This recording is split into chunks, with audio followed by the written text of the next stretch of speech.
প্রিয় শিক্ষার্থী বন্ধুরা, আশা করি সবাই ভালো আছেন, সুস্থ আছেন, নিরাপদে আছেন।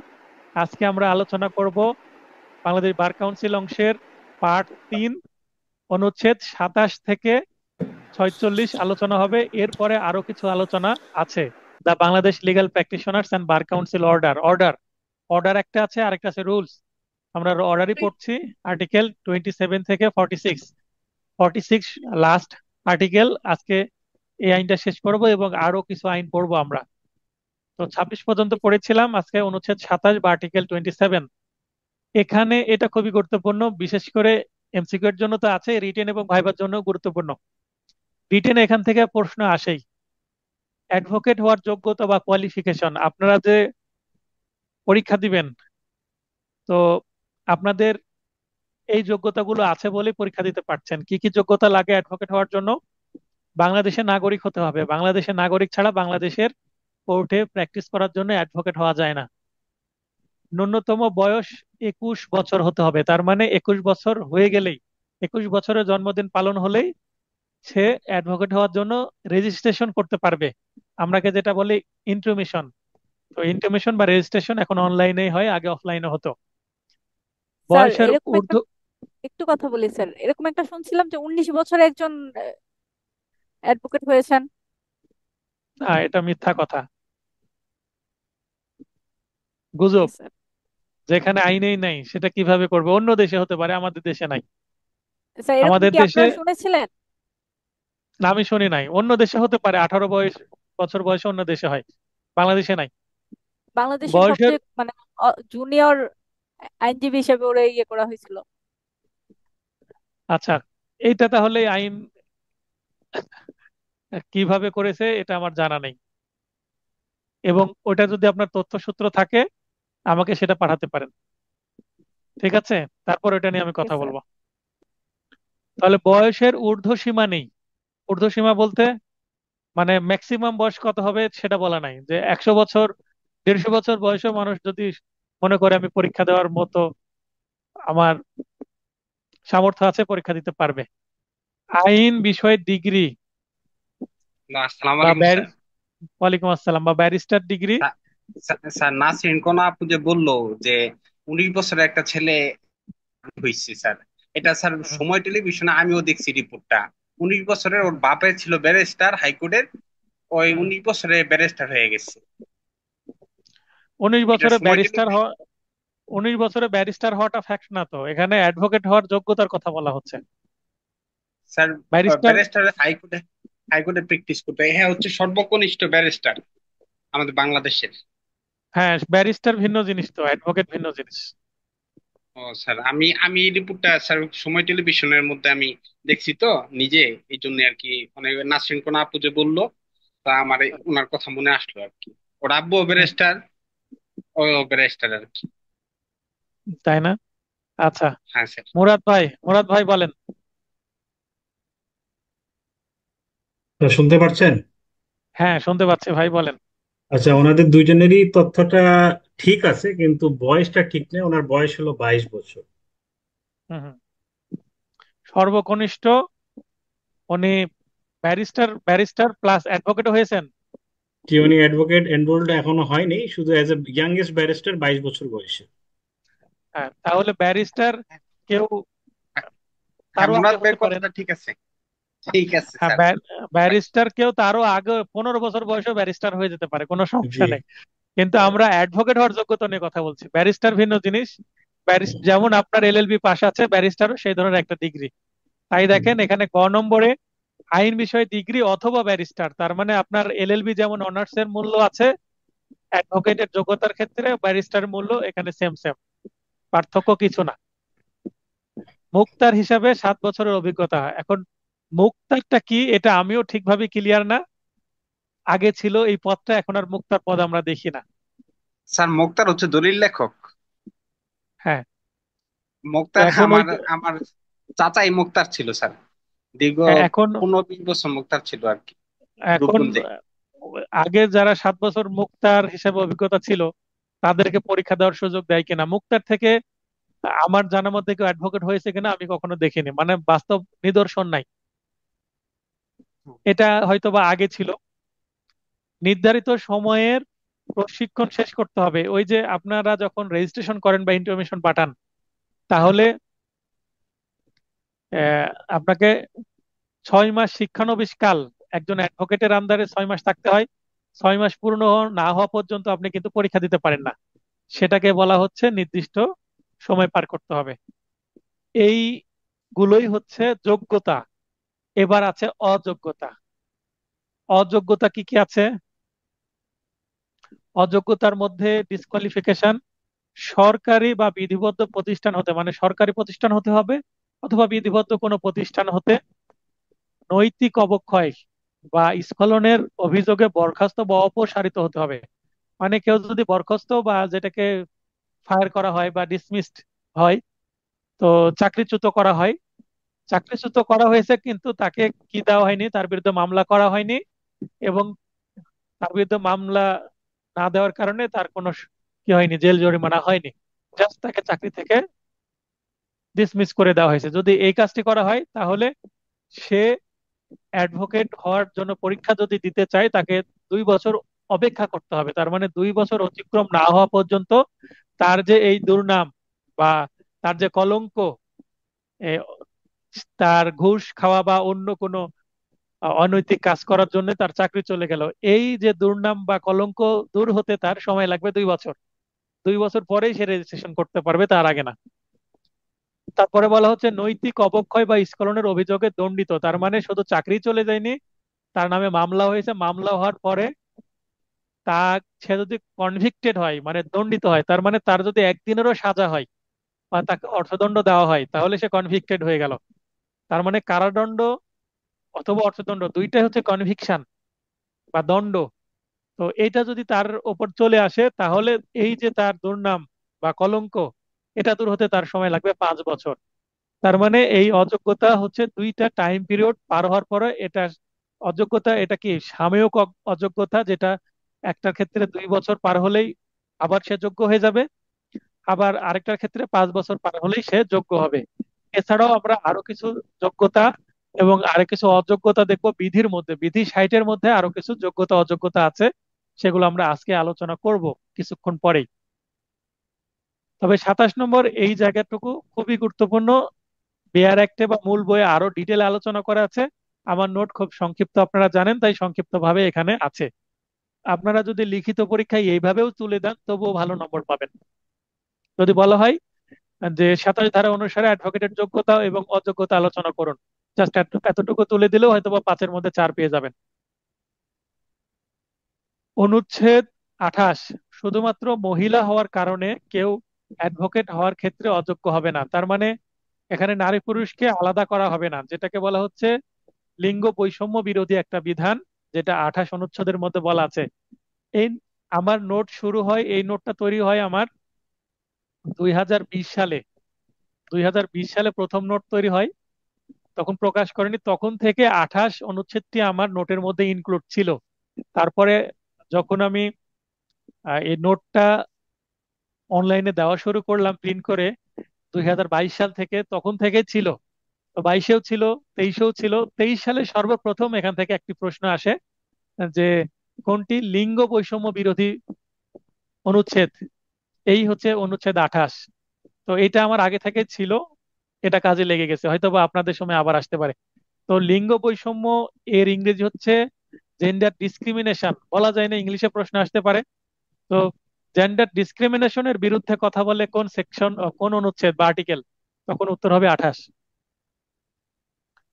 অনুচ্ছেদ 29, বার কাউন্সিল নির্ধারিত যে ফর্ম, ফর্ম এ পূরণ করে আবেদন করতে হয়। আপনারা যে ফর্ম ফিল আপ করবেন কিছুদিন পরে পরীক্ষার, এই ফর্ম ফিল আপ কিন্তু ফর্ম এ তে করতে হবে। তো এটা প্রশ্ন আসতে পারে, অনেক সময় ভাইবা আসতে পারে। এ যাবৎ কখনো আসেনি, যদি চলে আসে রেখেছি।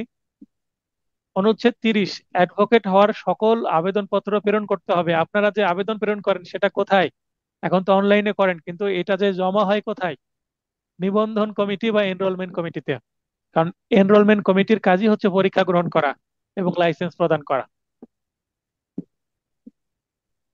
অনুচ্ছেদ 31, নির্ধারিত পদ্ধতিতে একজন অ্যাডভোকেট বরখাস্ত বা সাসপেন্ড হতে পারেন। তো অ্যাডভোকেট যে সাসপেন্ড হতে পারেন এই কথাটা বলে দিল কোথায়? 31-এ। 31টা দরকারই ছিল না, 32-এ এটাকে বিস্তারিত বলা আছে। এই 32-এর মধ্যে এই কথাটা বলা আছে, তারপরে 31 বাড়তি একটা অনুচ্ছেদ। অনুচ্ছেদ 32, শাস্তি কি? কিসের শাস্তি?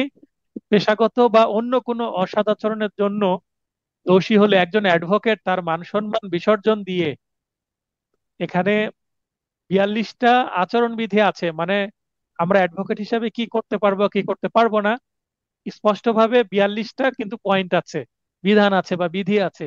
তো আমরা আজকে সেগুলো পড়বো। 42টা বিধির বাইরেও একজন মানুষ হিসাবে, সম্মানিত একজন আহ আইনজীবী হিসাবে কি করতে হবে কি করতে হবে না, কিছু কমন সেন্সেরও বিষয় আছে। তাই বলছে হচ্ছে পেশাগত অসদাচরণ এটা একটা বিষয়, আরেকটা বিষয় হচ্ছে অন্য কোনো অসদাচরণ যেটা অ্যাডভোকেটের করা উচিত না। তার মানে দুইটা ইনক্লুড করে দিল। শুধু 42টা যে ক্যাননস বা নৈতিক যে আচরণবিধি আছে শুধু সেগুলোই যে পালন করতে হবে তা না, এর বাইরেও সেটার সাথে মিল রেখে আরো কোনো কিছু যদি আসে, এই কারণে অন্য কোনো শব্দটা আছে যেন এই 42টার বাইরেও অনেক অসদাচরণ থাকতে পারে, সেগুলো যেন কোনো অ্যাডভোকেট না করতে পারে। যদি করে তাহলে তার শাস্তি হতে পারে। সেটার দায় যদি দোষী হয় তার বিরুদ্ধে অভিযোগ কেউ যদি করে, বা বার কাউন্সিল নিজে থেকে সুমোটো হয়ে সিদ্ধান্ত নিতে পারে। কিছুদিন আগে একজন পিপি কে রিমুভ করা হয়েছে, তার মানে তার লাইসেন্স নাই, তিনি পিপি ছিলেন। তো তিনি আর অ্যাডভোকেট হিসেবে ভবিষ্যতে কি করতে পারবেন না, কোনো আইন পেশা পরিচালনা করতে পারবেন না, তার সিল ব্যবহার করতে পারবেন না, মানে অ্যাডভোকেটের পরিচয় তার শেষ, ক্যারিয়ার শেষ। তবে ওনার আপিল করার সুযোগ আছে, রিভিউ করার সুযোগ আছে। রিভিউ, আপিল করার পরে হ্যাঁ, আমরা আলোচনা করছিলাম যে কোনো অ্যাডভোকেট যদি পেশাগত আচরণ বা অন্য কোনো অসদাচরণ করে, তাহলে পেশাগত অসদাচরণ বা অন্য কোনো অসদাচরণ, এই দুই প্রকারেরই যদি অসদাচরণ করে যেটা একজন অ্যাডভোকেটের করা উচিত না বা মানায় না, তাহলে ওই অ্যাডভোকেটকে 3 প্রকারের শাস্তির বিধান আছে। আমরা পেনাল কোড একটু একটু আগেই মানে ক্লাস টেস্টের সলিউশন দেখছিলাম, তো সেখানে আমরা দেখলাম শাস্তির বিধান। আর পেনাল কোডে অনেকগুলো শাস্তির বিধান আছে বিভিন্ন রকমের।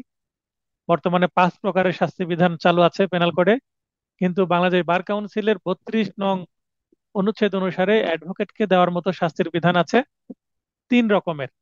তো এই 3 রকমের শাস্তির বিধান: 1 নম্বর হচ্ছে তিরস্কার, 2 নম্বর হচ্ছে সাময়িক বরখাস্ত, এবং 3 নম্বর হচ্ছে অপসারণ। তাহলে তিরস্কার করতে পারে, কিছু কড়া বাক্য শুনিয়ে তাকে হুঁশিয়ারি দিতে পারে যে আর আপনি এরকম করবেন না, দিয়ে তাকে ছেড়ে দিল, আর কোনো সাজা দিল না। অথবা তাকে অল্প কিছুদিনের মধ্যে 2 মাস 3 মাস বা 2 বছরের জন্য সাসপেন্ড করে রাখলো। অথবা রিমুভ, মানে তাকে একেবারেই অ্যাডভোকেটের লাইসেন্স বাতিল করে দেওয়া হলো। তার যে রোল, এনরোলমেন্ট থেকে যে রোল থাকে অ্যাডভোকেটের, সেই রোলটাকে রিমুভ করা হলো, মানে কেটে দেওয়া হলো। এই 3 প্রকারের শাস্তি। অভিযোগ করতে পারবে কে? একজন অ্যাডভোকেটের অসদাচরণের বিরুদ্ধে অভিযোগ করতে পারবে, কোনো আদালত করতে পারবে, অথবা কোনো যে কোনো ব্যক্তিও করতে পারবে। তার মানে যে কোনো ব্যক্তিও করতে পারবে, কোনো আদালতও করতে পারবে। অনুচ্ছেদ 33, ট্রাইব্যুনালের গঠন। ট্রাইব্যুনাল কি? অ্যাডভোকেট যদি অসদাচরণ করে তো অ্যাডভোকেটের তো বিচার করতে হবে। তো কোনো অ্যাডভোকেটের অসদাচরণের বিরুদ্ধে যে অভিযোগ সেটা সচিব বরাবর করতে হয়, কিন্তু সচিব বরাবর করা হলে সেটা এই যে ট্রাইব্যুনালের কাছে চলে যায়। তো ট্রাইব্যুনাল অ্যাডভোকেটের বিচার করে যিনি অসদাচরণ করেন। তো এই ট্রাইব্যুনালের সদস্য কারা হবেন, মানে বিচারক কয়জন হবেন, সেগুলো 33-এ বলা আছে। এক বা একাধিক ট্রাইব্যুনাল থাকবে। আগে কিন্তু ট্রাইব্যুনালের সংখ্যা কিন্তু নির্দিষ্ট ছিল, সর্বোচ্চ 3টি ট্রাইব্যুনাল গঠন করা যেত, কিন্তু এখন জনসংখ্যা বেশি, অ্যাডভোকেটের সংখ্যা বেশি। তাহলে এক বা একাধিক, মানে একটাও ট্রাইব্যুনাল হতে পারে অথবা অনেকগুলো ট্রাইব্যুনাল হতে পারে, প্রয়োজনের মানে প্রয়োজন ভেদে অনেকগুলো হতে পারে। এবং প্রতিটি ট্রাইব্যুনালের 3 জন সদস্য থাকবেন, মানে 3 সদস্য বিশিষ্ট ট্রাইব্যুনাল হবে। এই তিনজন যে সদস্য এনারা ট্রাইব্যুনালের বিচারকের ভূমিকা পালন করবেন। তার মধ্যে দুইজন হচ্ছে বার কাউন্সিলের সদস্যদের মধ্যে হতে নির্বাচিত, মানে বার কাউন্সিলের যে সদস্যরা তারাই কিন্তু ট্রাইব্যুনালের কি হবেন, বিচারক বা সদস্য হবেন। এবং একজন তালিকাভুক্ত অ্যাডভোকেটের মধ্যে থেকে মনোনীত হবেন। অর্থাৎ বাংলাদেশে যতগুলো অ্যাডভোকেট আছে তার মধ্যে একজন হয়তো বা সিনিয়র অ্যাডভোকেটকে নিয়ে নেবেন। সভাপতি হবেন সদস্যদের মধ্যে যিনি সর্বাপেক্ষা জ্যেষ্ঠ বা সিনিয়র, তিনি হবেন হচ্ছে সভাপতি। কিসের সভাপতি? ট্রাইব্যুনালের সভাপতি। তার মানে তিনি প্রধান বিচারক হবেন। আর অ্যাটর্নি জেনারেল ট্রাইব্যুনালের সদস্য হতে পারবেন না। ট্রাইব্যুনালের সদস্য হতে পারবেন না অ্যাটর্নি জেনারেল, কেননা তিনি যেহেতু তিনি হচ্ছেন সরকার পক্ষের আইনজীবী। যখন ট্রাইব্যুনাল গঠন করা হবে তখন যে ব্যক্তি বা যে অ্যাডভোকেটের বিরুদ্ধে বিচার হচ্ছে, তো ওই অ্যাডভোকেট নিজে বা তার পক্ষে অন্য কোনো অ্যাডভোকেটকে তিনি কি রাখতে পারবেন, শুনানি করার জন্য তার পক্ষে উকিল রাখতে পারবেন, আইনজীবী রাখতে আইনজীবী রাখতে পারবেন। আর অ্যাটর্নি জেনারেল আবার সেই ট্রাইব্যুনালে কি করতে পারবেন, যিনি দরখাস্ত করলেন বা সরকার পক্ষে কোনো আদালত বা কোনো ব্যক্তি যদি দরখাস্ত করে অ্যাডভোকেটের বিরুদ্ধে, তাহলে এই যে বাদী বা দরখাস্তকারী, এই দরখাস্তকারীর পক্ষের আইনজীবী হবেন। যেহেতু তিনি আইনজীবীর ভূমিকা পালন করবেন, প্রসিকিউশনের ভূমিকা পালন করবেন, এই কারণে তাকে ট্রাইব্যুনালের বিচারক হওয়ার যোগ্যতা দেওয়া হয়নি বা সুযোগ দেওয়া হয়নি।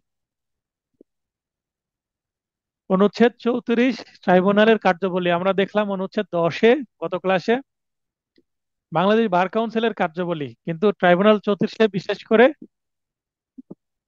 অনুচ্ছেদ 34-এ ট্রাইব্যুনালের কার্যাবলী আছে।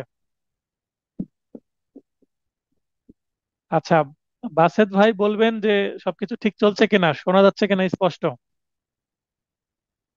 বাসেদ মাহমুদ সিদ্দিক। জি স্যার, সবকিছু ওকে। আচ্ছা, ফ্যান আজকে একটু জোরে দেওয়া আছে, গরম বেশি, সেটার কারণে কি মানে কথাতে সমস্যা হচ্ছে কিনা? না না না, কোনো ধরনের নয়েজ নাই স্যার, ক্লিয়ারলি শোনা আচ্ছা, যাইতেছে। আচ্ছা, ধন্যবাদ ভাই। তাহলে আমরা ইয়েস। 10 অনুচ্ছেদে দেখেছি বাংলাদেশ বার কাউন্সিলের কাজ বা কার্যাবলী ফাংশন। আর 34-এ দেখবো ট্রাইব্যুনালের ফাংশন। ট্রাইব্যুনাল নির্ধারিত পদ্ধতিতে অ্যাডভোকেটের আচরণ সংক্রান্ত তদন্ত করবে। যদি কারো বিরুদ্ধে অসদাচরণের অভিযোগ করা হয় তাহলে তো তদন্ত হবে, তদন্ত না করে তো আর বিচার হবে না। ট্রাইব্যুনাল শুনানির জন্য দিন ধার্য করবে এবং আদেশের পূর্বে অভিযুক্ত অ্যাডভোকেট ও অ্যাটর্নি জেনারেল মহোদয়কে সাক্ষ্য প্রদানের সুযোগ দিবেন। তাহলে অভিযুক্ত যে অ্যাডভোকেট সে নিজেই নিজের পক্ষে ওকালতি করতে পারবে বা কাউকে হায়ার করে নেবেন। আর তার বিপক্ষে মানে যে অভিযোগ করলো তার পক্ষে অ্যাটর্নি জেনারেল মহোদয় দাঁড়াবেন। তো একটু আগে আমি যেটা বলছিলাম যে কেন অ্যাটর্নি জেনারেল ট্রাইব্যুনালের বিচারক বা সদস্য হতে পারবেন না, এই আদেশ বা বর্তমানে কার্যকর অন্য কোনো আইনে যা কিছুই থাকুক না কেন, ট্রাইব্যুনালের সভাপতি যে কোনো সদস্যকে প্রাথমিক ইস্যুকৃত বিবেচনা বা সিদ্ধান্ত গ্রহণ ও সাক্ষ্য লিপিবদ্ধ করার ক্ষমতা প্রদান করতে পারেন। তার মানে এখানে সভাপতিকে একটা অ্যাবসোলিউট ক্ষমতা দেওয়া হয়েছে, যেটা অন্য কোনো জায়গায় যদি নিষেধ করা থাকেও তাও তিনি পারবেন। অনুসন্ধান শেষে ট্রাইব্যুনাল অভিযোগটি খারিজ করতে পারবে অথবা অনুচ্ছেদ 32-এর 1-এ যে 3 প্রকারের শাস্তির বিধান আছে সেটার যে কোনো একটা করতে পারবেন। বার কাউন্সিল নিজ উদ্যোগে অভিযোগ প্রেরণ করতে পারবে। যেমন কিছুদিন আগে যে পিপি মহোদয়কে অব্যাহতি দেওয়া হয়েছে, মানে রিমুভ করা হয়েছে, তাকে কিন্তু বার কাউন্সিল সুমোটো হয়ে মানে আহ, খুব দ্রুত, সরি সুমোটো না, যেহেতু বিচারক বা আদালত তার বিরুদ্ধে অভিযোগ করেছিল তাই এটা আহ, মানে এই প্রসিডিউর খুব দ্রুত বিচারের মাধ্যমে হয়েছে। আর সুমোটো বলতে কেউ তার বিরুদ্ধে যদি অভিযোগ না করে, এখানে কোনো কারণে বাংলাদেশ বার কাউন্সিল যদি লক্ষ্য করে যে একজন ব্যক্তি যিনি আইনজীবী এবং তিনি অসৎ আচরণ করছেন, নিজে থেকেই তার বিরুদ্ধে অভিযোগ আমলে নিতে পারেন। এটাকে বলে সুমোটো বা নিজ উদ্যোগে। সেক্ষেত্রে বার কাউন্সিলকে অভিযোগের সিদ্ধান্ত বিষয়ে অবহিত করতে হবে। তার মানে এখানে বার ট্রাইব্যুনাল 3 জন সদস্য বিশিষ্ট, আর বার কাউন্সিল আবার ভিন্ন। বার কাউন্সিলের আবার এক্সিকিউটিভ মানে কমিটি থাকে। তো ট্রাইব্যুনাল বিচার করবে কিন্তু সিদ্ধান্ত ফাইনালি নিবে হচ্ছে বার কাউন্সিলের এক্সিকিউটিভ কমিটি, অর্থাৎ নির্বাহী কমিটি। যে ক্ষেত্রে ট্রাইব্যুনাল কোনো অ্যাডভোকেটকে প্র্যাকটিস করা হতে বরখাস্ত করবে, সেক্ষেত্রে বরখাস্তের মেয়াদ অবশ্যই উল্লেখ করবে। অর্থাৎ সাময়িক যদি বরখাস্ত করা হয় 2 মাস, 4 মাস, না 5 মাস বা 1 বছরের জন্য করা হলো কিনা সেটা উল্লেখ করতে হবে। উক্ত সময়ে বরখাস্তকৃত অ্যাডভোকেট বাংলাদেশের কোনো আদালতে অথবা কোনো কর্তৃপক্ষের বা কোনো ব্যক্তির নিকট প্র্যাকটিস করতে পারবেন না। এর অর্থ কোনো অ্যাডভোকেটকে যদি 2 বছরের জন্য মনে করেন যে সাময়িক বরখাস্ত করা হলো, এই 2 বছরের মধ্যে সে তার যে সিল, সেই সিল ব্যবহার করতে পারবে না, অ্যাডভোকেট হিসাবে তিনি সাইন করতে পারবেন না। তার মানে তিনি আদালতে দাঁড়িয়ে কি করতে পারবেন না, হিয়ারিং করতে পারবেন না, কোনো ডকুমেন্টে সাইন করতে পারবেন না অ্যাজ এন অ্যাডভোকেট। তিনি কোনো এফিডেভিট করতে পারবেন না, কোনো এগ্রিমেন্ট, কোনো কিছুই তিনি করতে পারবেন না। তার মানে তার অ্যাডভোকেট হিসাবে পুরো দায়িত্ব বা কোনো কাজ তিনি এই 2 বছরের মধ্যে করতে পারবেন না। একজন ব্যক্তি হিসাবে একজন ব্যক্তি এসে বললো যে আমার কাগজপত্র দেখে আমাকে একটা কি করে দেন, একটা ফারাইজ তৈরি করে দেন, সম্পত্তি বন্টন নামা করে দেন, এটাও করতে পারবে না। একজন বললো আমার একটা জমি দেখে আমাকে একটা লিগ্যাল ওপিনিয়ন দিয়ে দেন, আইনগত মতামত দিয়ে দেন আপনার সিল ব্যবহার করে, তাও করতে পারবে না। মানে তার আইনজীবীর ক্ষমতা পুরোটাই নিয়ে নেবে।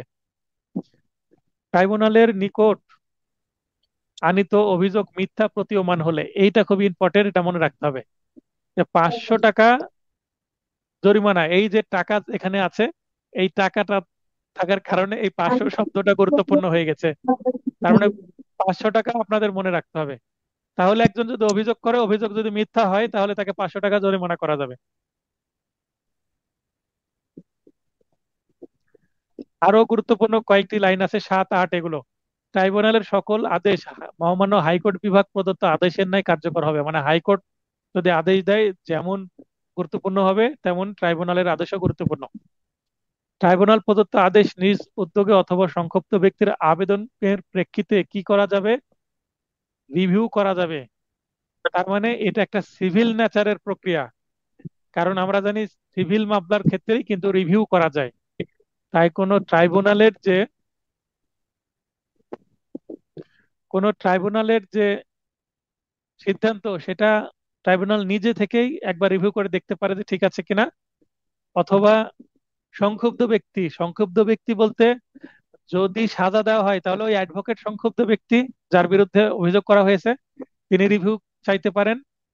আর যদি তাকে খারিজ করে দেওয়া হয়, তাহলে যে অভিযোগকারী সে আবার কি করতে পারে, রিভিউ করতে পারে।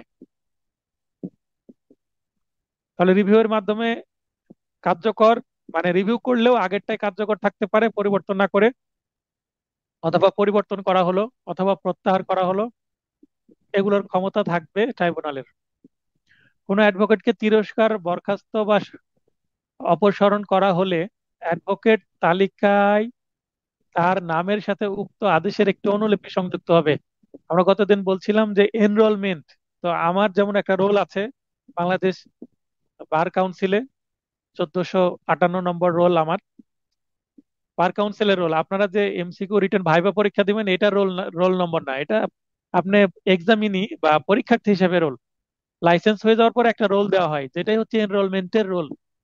তো এই রোলটা মনে করেন কোনো অ্যাডভোকেটকে যদি রিমুভ করা হয় বা তিরস্কার করা হয়, তার বিরুদ্ধে অভিযোগ এনে ট্রাইব্যুনালে তার বিচার করে তারকে যদি সাজা দেওয়া হয়, তো সাজার একটা কপি কোথায় চলে যাবে, ওই যে ওই রোলের বিপরীতে ওখানে কি করে দেওয়া হবে, গেঁথে দেওয়া হবে। ট্রাইব্যুনালের কার্য পদ্ধতি, তাহলে 35-এ আছে কার্যপদ্ধতি, কার্যপদ্ধতিটা পড়ে নেবেন, এখান থেকে খুব একটা প্রশ্ন আসে না। 36, ট্রাইব্যুনালের আদেশের বিরুদ্ধে আপিল। তাহলে আমরা প্রথমে দেখলাম আদেশের বিরুদ্ধে প্রতিকারটা কি। প্রতিকার হচ্ছে প্রথমত রিভিউ করা যাবে, দ্বিতীয়ত হচ্ছে হাইকোর্টে আপিল করা যাবে। ট্রাইব্যুনাল প্রদত্ত আদেশ সম্পর্কে অবগতির 90 দিনের মধ্যে, কত দিনের মধ্যে, 90 দিনের মধ্যে, এই 90 দিনটা মনে রাখবেন, হাইকোর্ট বিভাগে আপিল করতে পারবে। তাহলে আপিল করার বিধান আছে 36 অনুচ্ছেদে। কোথায় আপিল করা যাবে, হাইকোর্টে।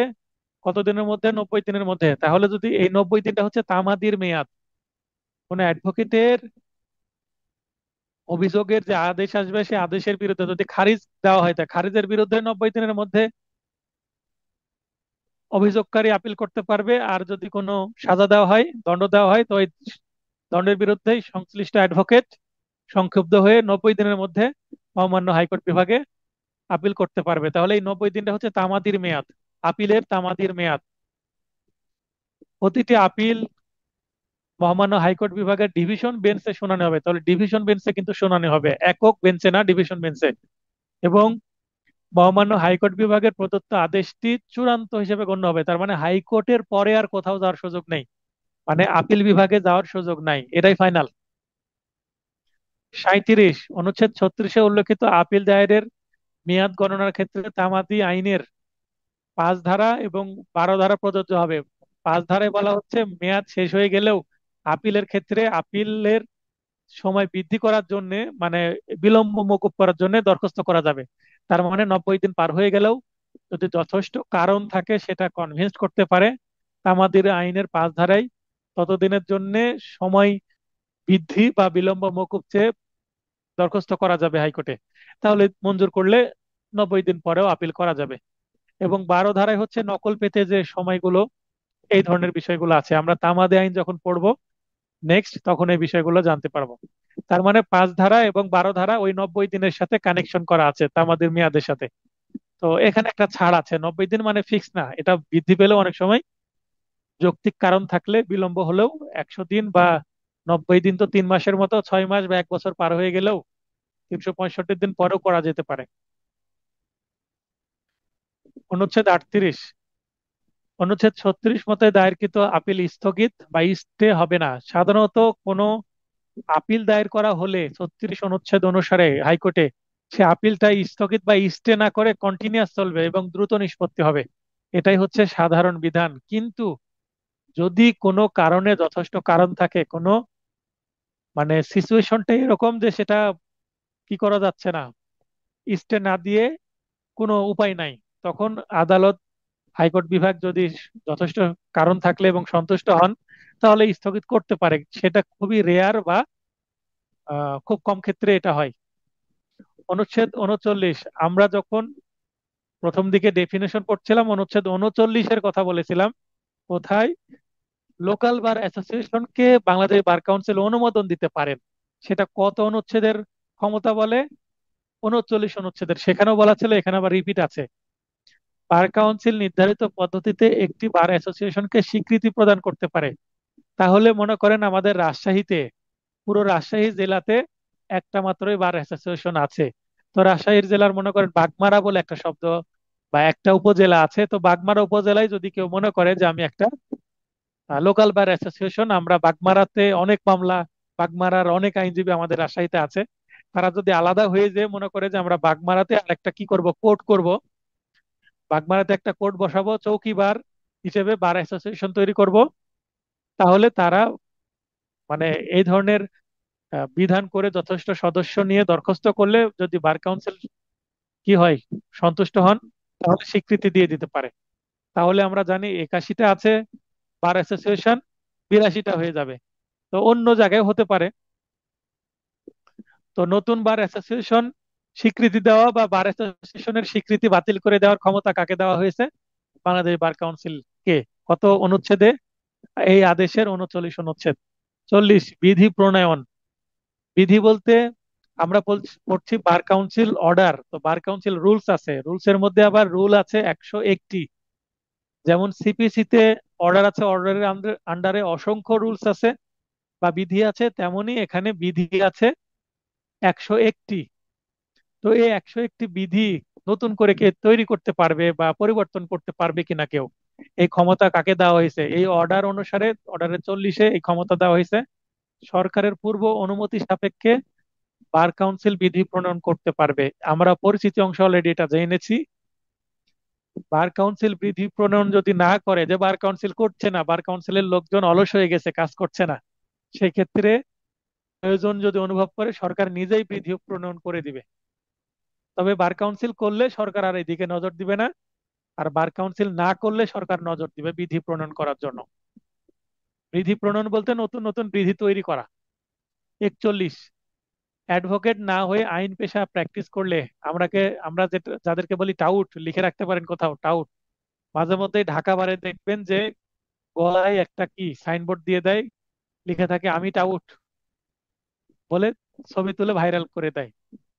এরা কারা? এরা হচ্ছে তাদের লাইসেন্স নাই, কিন্তু তারা সিল তৈরি করে, তারা ভিজিটিং কার্ড তৈরি করে, প্যাড তৈরি করে, করে অ্যাডভোকেট হিসাবে আইন পেশা করে। অথবা সিল, তারপরে ভিজিটিং কার্ড তৈরি করলো না, কিন্তু কোর্টের মধ্যে ঘোরাফেরা করে, নিজেকে আইনজীবী পরিচয় দেয়, অনেক সময় আইনজীবীর পোশাক পরে বেড়ায়, সাদা শার্ট, তারপরে কালো কোট, কালো টাই পরে ঘুরে বেড়ায়, ঘুরে বেড়িয়ে বলে যে আমি অ্যাডভোকেট, আমাকে দেন, বলে মামলা রিসিভ করে অন্য কোনো অ্যাডভোকেটকে দিয়ে মামলা চালায়, মাঝখান থেকে একটা মোটা অঙ্কের টাকা নিয়ে নেয়। এদেরকে বলা হয় টাউট বা দালাল।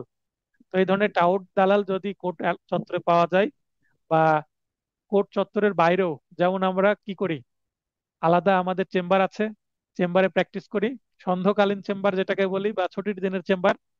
তো সন্ধ্যাকালীন চেম্বারেও কিন্তু অ্যাডভোকেটরা অনেক কাজ করে থাকি আমরা। তো সেই চেম্বারেও কেউ যদি চেম্বার খুলে বসে আছে, লিখে দিচ্ছে অ্যাডভোকেট অমুক, কিন্তু সে লাইসেন্সই পায়নি, সেক্ষেত্রে এই 6 মাসের কারাদণ্ড হতে পারে। আপনারা শিক্ষানবিশ আইনজীবী যারা, তারাও এগুলো করতে পারবেন না, আপনাদের জন্য 41 ধারা প্রযোজ্য। অ্যাডভোকেট না হয়ে আপনি শিক্ষানবিশ আইনজীবী, শিক্ষানবিশ পরিচয় বহন করতে পারবেন, কিন্তু শিক্ষানবিশ আইনজীবী হিসেবে আপনি অ্যাডভোকেট পরিচয় দিচ্ছেন, তাহলে আপনার এই যে 6 মাসের জেলের আওতায় চলে আসতে পারে এই ধরনের অপরাধ করলে। আমাদের সময়ে, আমার ব্যাচেরই, আমরা ল করেছি, আমার ব্যাচের দুই বন্ধু এই কাজটি করেছিল, যে তারা চেম্বার খুলে ফেলেছিল এবং ভালো রমরমা ব্যবসা করছিল, সবাই জানতো তারা অ্যাডভোকেট, কিন্তু পরবর্তীতে তারা অ্যাডভোকেট না। তো তাদের বিরুদ্ধে মৃদু ব্যবস্থা নেওয়া হয়েছিল, এবং বর্তমানে তাদের ক্যারিয়ারই নষ্ট হয়ে গেছে, তারা ভবিষ্যতে অ্যাডভোকেটই হতে পারেনি। মানে তাদের এত মামলা হয়ে গিয়েছিল অ্যাডভোকেট হওয়ার আগেই, যে তারা অ্যাডভোকেটের জন্য পড়াশোনা করার প্রয়োজনীয় অনুভব করেনি। তারা 2-3 বার পরীক্ষা দিয়েছে কিন্তু পাশ করতে পারেনি। অনুচ্ছেদ 46, অত্র আদেশ প্রয়োগের ক্ষেত্রে যদি কোনো সমস্যার সৃষ্টি হয়, এই যে আমরা অর্ডার পড়ছি, অর্ডার 46টা পর্যন্ত আছে, তো কোনোটা যদি প্রয়োগের ক্ষেত্রে কোনো সমস্যা সৃষ্টি হয়, যে কোনো আইনের গ্যাপ আছে বা কোনো সমস্যা আছে, তবে সরকার অফিসিয়াল গেজেট প্রকাশের মাধ্যমে তার সমাধান করবে। সম্প্রতি সরকার কিন্তু এই ধরনের একটা গেজেট প্রকাশ করে একটা সমস্যার সমাধান করেছে। কে বলতে পারবেন যে কি সমস্যা হয়েছিল এবং কি সমাধান করেছে সরকার গেজেট প্রকাশ করে? যেটা 46 ধারার ক্ষমতা বলে সরকার গেজেট প্রকাশ করতে পারে। তা 46 ধারাটা সরকারকে ক্ষমতা দেওয়া হয়েছে এই অর্ডার নিয়ে কথা বলার জন্য বা কাজ করার জন্য। কে বলবেন যে 46 যে অনুচ্ছেদ, এর ক্ষমতা ব্যবহার করে সরকার কি করেছে? কে বলবেন? মুরাদ ভাই বলেন, কি কাজ হয়েছে? যে আর্টিকেল 46।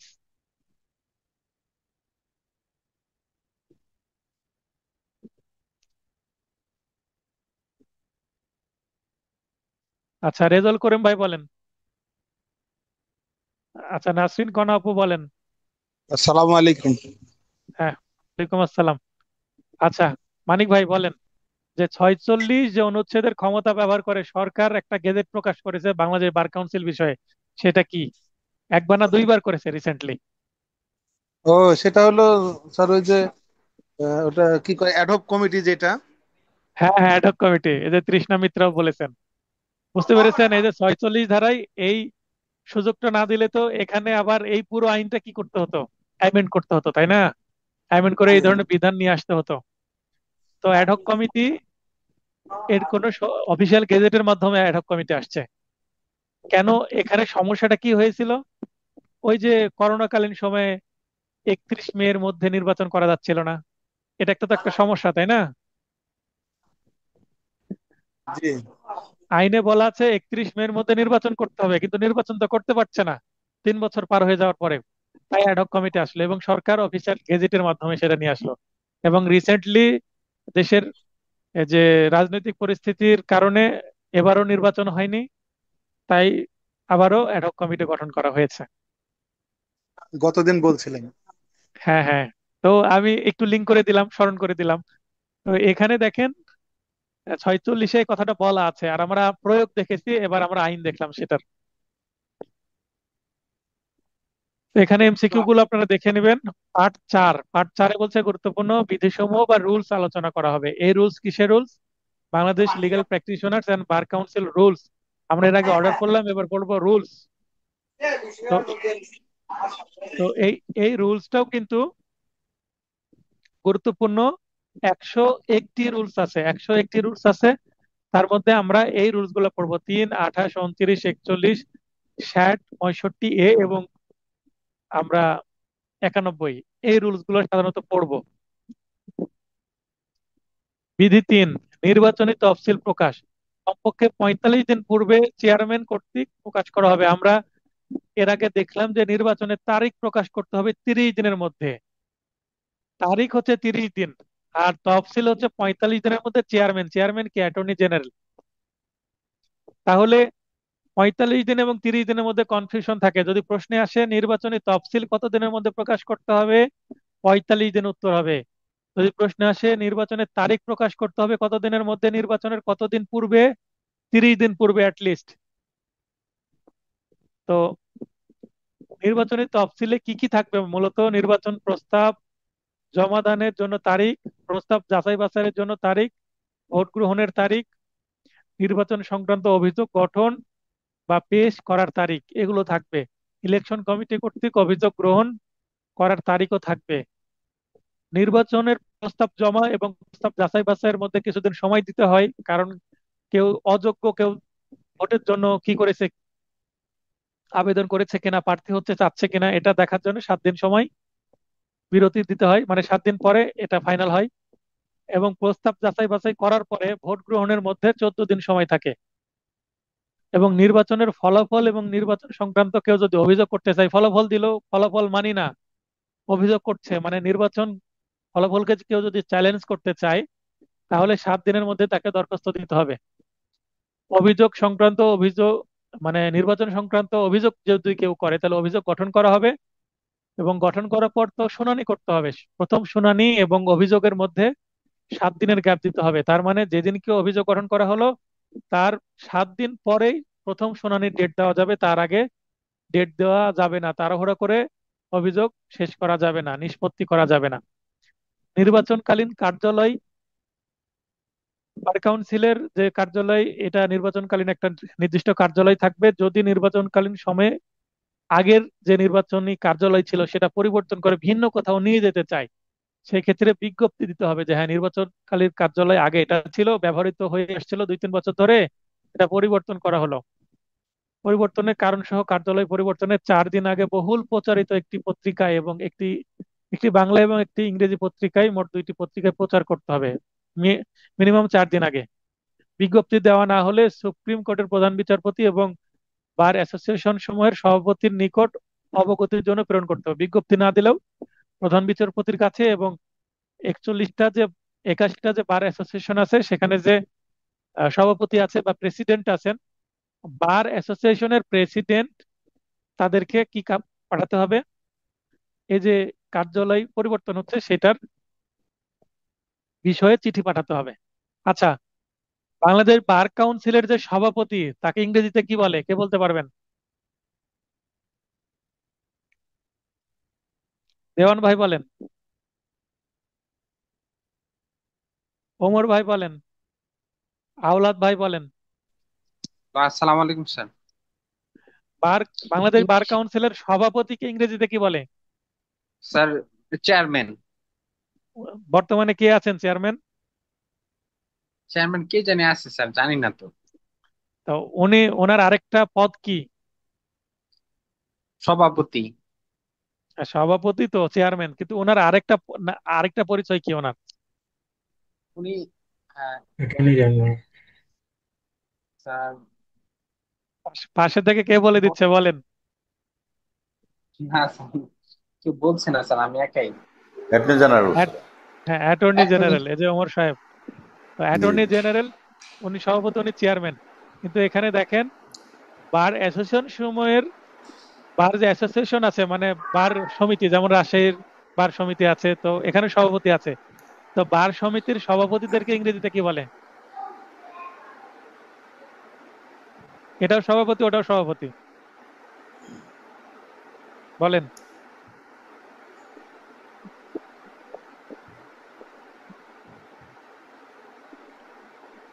কে বলতে পারবেন? সব 12 চেয়ারম্যান স্যার। না, এখানে বার কাউন্সিলের চেয়ারম্যান বলে, অ্যাসোসিয়েশনের হলে বা বার সমিতির সভাপতিকে বলে হচ্ছে প্রেসিডেন্ট, চেয়ারম্যান বলে না। কি বলে? স্যার প্রেসিডেন্ট বলে। প্রেসিডেন্ট তা দুই স্যার। তা জি দুই স্যার, জায়গাতে জি জি। কিন্তু সভাপতি, কিন্তু আমাদের প্র্যাকটিস আছে অ্যাসোসিয়েশনের সভাপতিকে আমরা প্রেসিডেন্ট বলি, বার প্রেসিডেন্ট। Right right sir. ঠিক আছে, একটু প্র্যাকটিক্যাল নলেজ জি দিয়ে স্যার, দিলাম। যদি জি ভাইভাতে স্যার। প্রশ্ন করে বলেন আপনার কোন বার, তো আপনি বললেন যে হ্যাঁ আমার কুষ্টিয়া বার, তা কুষ্টিয়া বারের প্রেসিডেন্টের নাম বলেন। তো বারের আবার প্রেসিডেন্ট কে, মাথায় আসতে পারে না? তো একটু ক্লিয়ার করে দিলাম। বিধি 4, নির্বাচনের সময় সমগ্র বাংলাদেশের যে অ্যাসোসিয়েশন সমূহ সেগুলো 7টি গ্রুপে ভাগ করা হবে, এটা আমরা আগেও জানি। বিধি 5, নির্বাচনে অংশগ্রহণের জন্য মনোনয়ন ফি, মানে নির্বাচন করতে হলে তো ফর্ম তুলতে হয়, ফর্মের দাম কত? এক 1,000 এক টাকা। হাজার টাকা। এখন আমি যদি নির্বাচন করতে চাই বাংলাদেশ বার কাউন্সিলের, আমি 1,000 টাকা জমা দিয়ে ফর্ম তুলতে পারবো। বিধি বিধি 20, কথা হচ্ছে কারো ওখানে, কথা হচ্ছে, তিনি নিজেকে মিউট করে দেন নয়েজ হলে, নাহলে আপনাদের ভিডিও কিন্তু কোলাহলপূর্ণ হয়ে যাবে, নয়েজ চলে আসবে। বিধি 20-এ বলা হচ্ছে ফলাফল ঘোষণার 30 দিনের মধ্যে নির্বাচনের বৈধতা বিষয়ে অভিযোগ ফি এখানে 1,000 টাকা। তার মানে অভিযোগ আমরা একটু আগে দেখলাম, কেউ যদি নির্বাচনের বৈধতা নিয়ে অভিযোগ করতে চায় তাহলে তাকে 30 দিনের মধ্যে অভিযোগ করতে হবে এবং 1,000 টাকা ফি। তাহলে ফি গুলা কিন্তু কাছাকাছি রেখেছি আমি, এটাও 1,000। আবার আমি বলে রাখি, বাংলাদেশ বার কাউন্সিলের যে অ্যাডভোকেট আছে, ওই যে আমরা দেখলাম, তার বিরুদ্ধে যদি অভিযোগ করতে হয় তাহলে ওখানে অভিযোগের ফিও কিন্তু 1,000, অভিযোগ করার জন্য ফি 1,000, নির্বাচনে দাঁড়াতে হলেও মনোনয়ন ফি 1,000, তারপরে নির্বাচন বাতিল চেয়ে অভিযোগ করলেও ফি 1,000, অ্যাডভোকেট অসদাচরণ করলেও তার বিরুদ্ধেও ফি 1,000, কিন্তু আবার অভিযোগ মিথ্যা হলে জরিমানা 500। এগুলো বৃদ্ধি করে আরো বেশি করা দরকার। বিধি 22, নির্বাচন ট্রাইব্যুনাল সদস্য 3 জন। আমরা ট্রাইব্যুনালের সদস্য 33-এ, অনুচ্ছেদ 33-এও পেয়েছি 3 জন, এখানেও আবার রিপিট করা হয়েছে 3 জন। এগুলো আমরা বিধির মধ্যে পাচ্ছি, বিধির মধ্যেও আছে, অনুচ্ছেদের মধ্যেও আছে। এখন যদি রিটেন প্রশ্ন আসে, রিটেন যদিও ক্লাস শুরু করিনি, রিটেন শুরু করবো হয়তো বা রিটেনের রেজাল্ট হওয়ার পরেই, এই যে লাস্টের যে রিটেন পরীক্ষা তার রেজাল্ট হওয়ার পরে রিটেনের ক্লাস শুরু করব, আলাদা ব্যাচ। তো যদি প্রশ্ন আসে যে বাংলাদেশ বার কাউন্সিলের যে ট্রাইব্যুনাল আছে তার সদস্য সংখ্যা কত, এবং 3 নম্বরের যদি প্রশ্ন দেয়, 3 জন শুধু লিখলে আপনি 3 নম্বর পাবেন না, আপনাকে অনুচ্ছেদ 33 উল্লেখ করতে হবে, আবার বিধি 22 উল্লেখ করতে হবে। তো অনুচ্ছেদ 33 অনুসারে 3 জন, এবং বিধি 22 অনুসারেও 3 জন, এবং কারা কারা সেটা উল্লেখ করে দিতে হবে। বিধি 28, প্রথম সভা, মানে নির্বাচন হলো, নির্বাচন হওয়ার পর জুলাই মাসের প্রথম থেকে 1 তারিখ থেকে তাদের মেয়াদ শুরু হলো, তাহলে সভা বা সেশন করতে হবে। যেমন বাংলাদেশের যে পার্লামেন্ট আছে, পার্লামেন্টের সেশন হয়, তেমনি বাংলাদেশ বার কাউন্সিলের যে সভা, এটাকে আবার সেশন বলা হয়। তো প্রথম যে ফার্স্ট সেশন বা সভা কে আহ্বান করবেন? সচিব প্রথম, যিনি সচিব মানে সচিব আছেন, সচিব বা সেক্রেটারি। আমরা সচিবের যে বাংলা মানে ইংরেজি, বার কাউন্সিলের সচিবের ইংরেজি হচ্ছে সেক্রেটারি। তো এই আমরা আবার লোকাল বার অ্যাসোসিয়েশনের যে সেক্রেটারি তাকে বাংলায় কি বলে, কে বলতে পারবেন? দেওয়ান ভাই বলেন, স্যার লোকাল শ্রাবণী বারের আপু বলেন। সেক্রেটারি।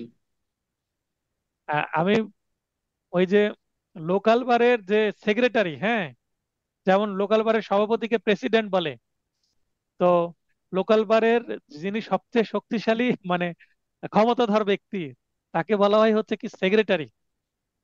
তো এই যে সেক্রেটারি বাংলায় কি বলা হবে?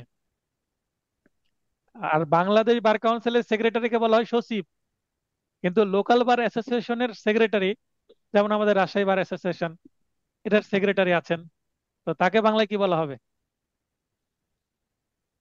কে বলতে পারবেন? হাত উত্তোলন করেন।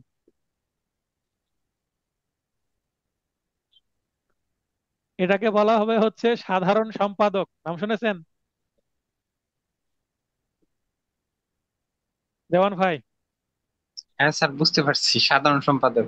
হ্যাঁ, জেনারেল সেক্রেটারি, সাধারণ সম্পাদক, আরো সেক্রেটারি থাকে বিভিন্ন। তো এগুলো মনে রাখতে হবে।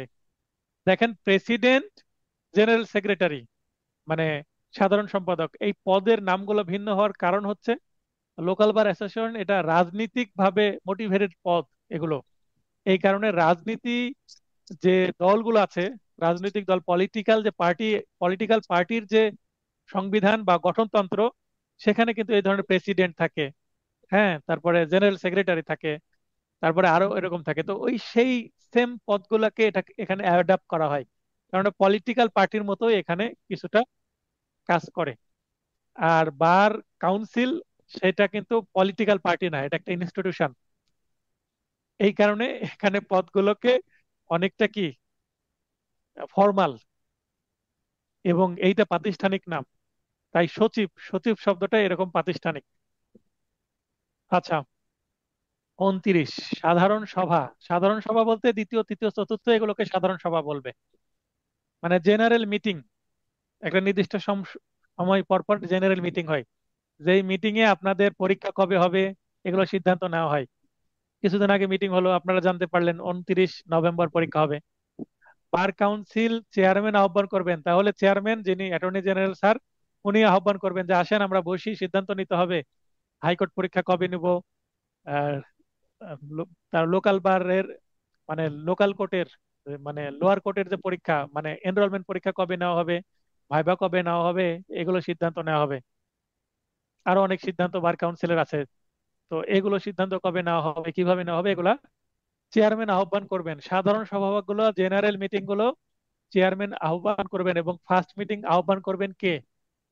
সেক্রেটারি বা সচিব। পার্লামেন্টের মিটিং আহ্বান কে করে, সেশন আহ্বান কে করে, কে বলতে পারবেন? পার্লামেন্টের, পার্লামেন্টারি স্পিকার। হ্যাঁ, মাননীয় স্পিকার আহ্বান করেন। একটু মানে কাছাকাছি, তো একটু বাড়তি নলেজ দিলে আপনি রেফারেন্স পেলেন, রেফারেন্স পেলে আপনার নলেজও বাড়লো, যেহেতু অ্যাডভোকেট হবেন সব বিষয়ে জানতে হবে, তারপরে আপনি রেফারেন্সের কারণে মনে থাকবে আরো ভালো, তাই নাকি? জি স্যার।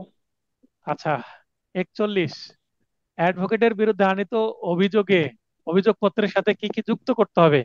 আমরা জানলাম যে অভিযোগ করা যাবে, কিন্তু কি কি ডকুমেন্ট দিয়ে অভিযোগ করতে হবে? আইনজীবীর বিরুদ্ধে অভিযোগের বিবরণ থাকবে, মানে একটা দরখাস্ত থাকবে যেখানে লেখা থাকবে কি কি করেছে। এফিডেভিট সহ প্রয়োজনীয় সকল ডকুমেন্ট জমা দিতে হবে, এফিডেভিট দিতে হবে, এর সাথে যদি কোনো সাক্ষ্য প্রমাণ থাকে সেগুলো দিতে হবে। কিন্তু অভিযোগকারী যদি কোনো আদালত হয় বা সরকারি কর্মকর্তার অফিসিয়াল দায়িত্বের মাধ্যমে যদি হয়, তাহলে আর এফিডেভিট দিতে হবে না। সাধারণ ব্যক্তি হলে এফিডেভিট লাগবে, আর আদালত বা সরকারি কর্মকর্তা যদি তার ডিউটি হিসাবে এই দায়িত্বটা পালন করেন, তাহলে তাকে এফিডেভিট দিতে হবে না। এফিডেভিট মানে হলফনামা। 41 থেকে প্রশ্ন আসে, অ্যাডভোকেটের বিরুদ্ধে দাখিলকৃত অভিযোগের সাথে কত টাকা জমা দিতে হয়? 1000 টাকা, অলরেডি বলে দিয়েছি। দেখবেন আপনারা লিখে নিতে পারেন নোটের কোথাও, যে যত ফি, বার কাউন্সিলের যত ফি সবগুলোতে উত্তর 1000, যতগুলো ফি আছে সবগুলো 1000, একেবারে কমন বিষয়। বিধি 45, ট্রাইব্যুনাল অভিযোগ প্রাপ্তির 21 দিন পর শুনানির দিন ধার্য করতে পারবে। 60 শিক্ষানবিশ প্রশিক্ষণ চুক্তি 60-এ বলা হয়েছে, তো এখানে দেখেন লিখিততে আসে, এমসিকিউ আসে, খুবই গুরুত্বপূর্ণ। 10 বছর ধরে আইন পেশা নিয়োজিত আছেন এমন আইনজীবীর কাছে আপনাকে যেতে হবে, এলএলবি পাশ করার পরে তার সাথে একটা চুক্তি করতে হবে, স্যার আপনার কাছে আমি 6 মাস থাকবো, শিক্ষানবিশ হিসাবে কিছু ট্রেনিং নিব, লিগ্যাল ট্রেনিং, এবং 5টা সিভিল 5টা ক্রিমিনাল মামলায় আপনার সাথে আমি থাকবো অ্যাক্টিভ ভাবে, থেকে আমি বোঝার চেষ্টা করব। এই ট্রেনিং নেওয়ার জন্য যে অ্যাডভোকেটের কাছে যাবেন তার মিনিমাম লাইসেন্স হওয়ার 10 বছর পার হতে হবে, তার মানে 10 বছর পূর্বে তার লাইসেন্স হয়েছে এরকম। 6 মাস শিক্ষানবিশ হিসাবে ট্রেনিং বা লিগ্যাল ট্রেনিং দেওয়ার জন্য নিয়োজিত থাকতে হবে, তার মানে তার সাথে চুক্তিবদ্ধ হতে হবে। 5টি দেওয়ানি এবং 5টি ফৌজদারি, মানে 5 সিভিল কেস, সিভিল শুট হচ্ছে 5, ক্রিমিনাল কেস হচ্ছে 5, টোটাল 10। এই মামলাগুলোতে আপনাকে সহযোগিতা করতে হবে। এই কারণে আপনি যখন ফর্ম ফিল আপ করেন তখন আপনাকে এই 5টা 5টা 10টা মামলার লিস্ট দিতে হয়, এবং যখন আপনি ভাইবা দিবেন, ভাইভাতে আবার আপনার যে পিপুলেজ ডায়েরি বা কেস ডায়েরি, এই ডায়েরি আপনাকে কি করতে হয়? লিখতে হবে স্যার। নিয়ে যেতে হয়, লিখতে হয়, নিয়ে যেতে হয় ভাইভাতে, না নিয়ে গেলে কিন্তু ফেল করাই দিতে পারে। 6 মাস ধরে স্যার ওই পুরা লি- স্যার এখানে একটা বলেন কথা আছে আমার স্যার। স্যার বলেন। আমি তো ইন্টার্নশিপ করছি স্যার ফরিদপুরে, কিন্তু স্যার হ্যাঁ, অত তো রেগুলার না স্যার। হ্যাঁ। তো সেই ক্ষেত্রে আপনি স্যার কেসের আপনি ঘটনাগুলো আপনি কিভাবে জানবো? আপনি ফর্ম ফিল আপের সময় যে পাঁচটা পাঁচটা 10টা মামলা লিস্ট দিলেন, সেগুলা ভুলে জি গিয়ে স্যার। বর্তমানে যেগুলো প্র্যাকটিস করছেন, মনে করেন এমসিকিউ রিটেন, এই যে কিছুদিন পর রিটেন রেজাল্ট হবে, রিটেন রেজাল্টের পরে ভাইবার জন্য আবার নতুন ফর্ম ফিল আপ করতে হয়। যেমন আপনার এমসিকিউ পাস করার পরে রিটেনের জন্য আবার ফর্ম ফিল আপ করতে হয়। যদিও রিটেনের ফর্ম ফিল আপের টাকা লাগে না, ভাইবার ফর্ম ফিল আপেরও টাকা লাগবে না, কিন্তু বেশ কিছু তাহলে 6 মাস ধরে লিগ্যাল ট্রেনিং নেওয়া শিক্ষানবিশকে জি ফর্মে একটি সার্টিফিকেট প্রদান করবেন। কে প্রদান করবেন? ওই যে সিনিয়র অ্যাডভোকেট, যেখানে পাঁচটা পাঁচটা 10টা মামলা থাকবে। শিক্ষানবিশ এ 10টি মামলা বার এনরোলমেন্ট কমিটির নিকট পেশ করার জন্য পিউপিলেজ ডায়েরিতে নোট করে রাখবে। তো আপনারা যে এই ধরনের একটা ডায়েরি, হ্যাঁ, এই ধরনের একটা ডায়েরিতে লিখতে হয়। তো এটাকে পিউপিলেজ ডায়েরি বলা হয়, এটাকে কেস ডায়েরি বা অ্যাডভোকেট ডায়েরি বলা যাবে না। এটা শিক্ষানবী ডায়েরি বা পিপুলেজ ডায়েরি বলা হবে। মাহবুবুর রহমান। হ্যাঁ ভাই বলেন। স্যার আমার একটা প্রশ্ন ছিল, ওই যে গতবার যখন ফর্ম ফিল আপ করছিলাম আমরা, তখন ওই যে কম্পিউটার দোকানে তারা তাদের কাছে তো মানে এই পাঁচটা পাঁচটা মামলা রেডি সেখান থেকে দিয়ে দিছে, এতে কোনো প্রবলেম হবে কিনা? এখানে সাধারণত প্রবলেম হয় না, কিন্তু এটা করা ঠিক না। আপনি যে অ্যাডভোকেটের কাছে ট্রেনিং নিলেন, সে অ্যাডভোকেটের ডায়েরি থেকে মামলা নেওয়া উচিত, বা সেই সেরেস্তা থেকে মামলা নেওয়া উচিত। আপনি রেডিমেড মামলা নিবেন, তার মানে এইটা আপনার মানে প্রথমেই শুরুতেই কি হয়ে গেল, একটা প্রতারণা হয়ে গেল না। ভাইভাতে যে এখানে এটা কখনো চেক করে না, কিন্তু আপনার ডায়েরিতে যে মামলাগুলো আছে সেটা সঠিকভাবে লেখা আছে কিনা সেটা দেখতে হবে। তবে আমার যে ডায়েরি ছিল, আমার ডায়েরিতে রিয়েল কেসই ছিল, বাস্তব কেসই ছিল, আমার সিনিয়রের কেসই ছিল। এবং ওই কেস লিখতে তখন সুবিধা হয় যদি রিয়েল কেস হয়। এটা নিয়ে কোনো জি স্যার। সমস্যা নাই, এবং এত আগে এগুলো নিয়ে ভাবার দরকার নাই। ফর্ম ফিল আপের জি সময় মেসেজ করে এগুলোর উত্তর নিবেন, লাইভ ক্লাসে এগুলো প্রশ্ন করতে নাই। জি স্যার। না আচ্ছা। স্যার, টপিকটা এক- আসছে তো এই জন্য বললাম আর কি। হ্যাঁ, হ্যাঁ, এগুলো তো আপনার গোপন দুর্বল জিনিস। একজন আইনজীবী একই সময়ে সর্বোচ্চ 4 জন শিক্ষানবিশ রাখতে পারবেন। ওই যে 10 বছর ধরে প্র্যাকটিস করেন এই ধরনের সিনিয়র, তিনি অ্যাট এ টাইম শিক্ষানবিশ 4 জন রাখতে পারবেন। তার মানে 4 জনের সাথে এই চুক্তিতে যেতে পারবেন। তবে যদি তার 4-এর অধিক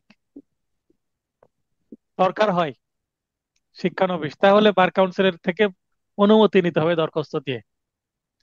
চুক্তি স্বাক্ষরের সময় থেকে শিক্ষানবিশ চুক্তির মেয়াদ শুরু হবে। ওই যে যেই দিন চুক্তি স্বাক্ষর করবেন, একটা 300 টাকার স্ট্যাম্পে এফিডেভিট হয়, সেই স্বাক্ষরের তারিখ থেকে আপনার শিক্ষানবিশকাল শুরু হবে। ওই দিন থেকে 6 মাস পরে আপনি পরীক্ষা দিতে পারবেন। একজন শিক্ষানবিশ 6 মাসের মধ্যে এক বা একাধিক আইনজীবীর নিকট প্রশিক্ষণ নিতে পারবে। আপনি একজনের আইনজীবীর কাছে নিচ্ছেন, আপনি আবার আরেকজনের কাছেও যেতে পারবেন, কোনো সমস্যা নেই। অথবা যে আইনজীবীর কাছে নিচ্ছেন তিনি যদি কোনো কারণে মারা, তাহলে তো আপনাকে সিনিয়র চেঞ্জ করতে হবে, তো সিনিয়র চেঞ্জ করার বিধান আছে। শিক্ষানবিশ চুক্তিতে মিথ্যা তথ্য দিলে, আবার কেউ যদি মনে করে আমি ঢাকাতে ছিলাম, আমি ঢাকা থেকে চট্টগ্রামে যাব শিক্ষানবিশ হিসাবে, অথবা কোনো মহিলার ক্ষেত্রে এটা বেশি হয়, তিনি আহ দেখা যাচ্ছে যে বিয়ের আগে এক এলাকায় ছিলেন, বিয়ের পর স্বামীর এলাকায় চলে গেছেন, ওই এলাকায় প্র্যাকটিস করবেন, সেই ক্ষেত্রে তিনি ওই এলাকার যে সিনিয়র তার কাছে প্র্যাকটিস করতে পারবেন, সমস্যা নাই। তো এই যে কোনো কারণে সিনিয়র পরিবর্তন করা যায়। শিক্ষানবিশ চুক্তিতে মিথ্যা তথ্য দিলে বা মিথ্যা সার্টিফিকেট দিলে পেশাগত অসদাচরণের দায়ে দায়ী হবেন। কে দায়ী হবেন? ওই আইনজীবী, যে আইনজীবী আপনাকে জুনিয়র হিসেবে রেখেছেন। আইনজীবী হিসেবে অন্তর্ভুক্তির আবেদনপত্রে বা আবেদনকারী প্রার্থী ইচ্ছাকৃতভাবে মিথ্যা তথ্য দিলে 5 বছরের জন্য আইনজীবী হিসাবে তালিকাভুক্তির জন্য অযোগ্য হবে। এবং আপনারা যারা শিক্ষানবিশ আছেন, তারা যদি মিথ্যা তথ্য দেন, আপনি যে দরখাস্ত করবেন, লেখা আছে আপনি কোনো চাকরি করেন না, স্যার করেন কিনা, আপনি দিলেন চাকরি করি না। তারপরে মনে করেন আপনার বয়স 20 বছর, আপনি লিখে দিলেন বয়স 21 বছর, তো এই ধরনের যদি মিথ্যা তথ্য দেন তাহলে কিন্তু আপনি 5 বছর পর্যন্ত পরীক্ষা দিতে পারবেন না। এটা তাহলে অ্যাডভোকেটের একটা কি অযোগ্যতা? এর আগে আমি 27 অনুচ্ছেদে বললাম না যোগ্যতা অযোগ্যতা? তো এখানে দেখেন একটা অযোগ্যতা আছে, এবং এখানে আরো যোগ্যতা বিষয়ে বলা আছে। হ্যাঁ, শ্রাবণী আপু স্যার বলেন। শ্রাবণী আপু লাইন অন আছে, বলেন। 62(3), একজন আইনজীবীর বার সমিতি পরিবর্তনের জন্য আবার আবেদন ফি দিতে হবে কত? 1000। তাহলে যেখানেই ফি সেখানেই 1000, মুখস্থ করে নেবেন। 65(a), হাইকোর্ট বিভাগে আইন ব্যবসা করার অনুমতির যোগ্যতা। কেউ যদি হাইকোর্ট বিভাগে আইন ব্যবসা করতে চায় তাহলে পারমিশন লাগবে হাইকোর্ট বিভাগে। তো বাংলাদেশের যে কোনো নিম্ন আদালতে 2 বছর আইন পেশা চর্চা করার অভিজ্ঞতা থাকতে হবে, যেটা আমরা অনুচ্ছেদ 21-এ অলরেডি দেখলাম। তবে যাদের নিম্নলিখিত অতিরিক্ত যোগ্যতা থাকবে তারা 2 বছরের পরিবর্তে 1 বছর লোয়ার কোর্টে বা জেলা পর্যায়ে বা উপজেলা পর্যায়ে প্র্যাকটিস করলে হবে। মানে নিম্ন আদালতে, জেলা জজ আদালতে আপনার 2 বছর প্র্যাকটিস না করে 1 বছর প্র্যাকটিস করলেই হবে। কাদের? যাদের এই যে অতিরিক্ত যোগ্যতা আছে, কারা তারা?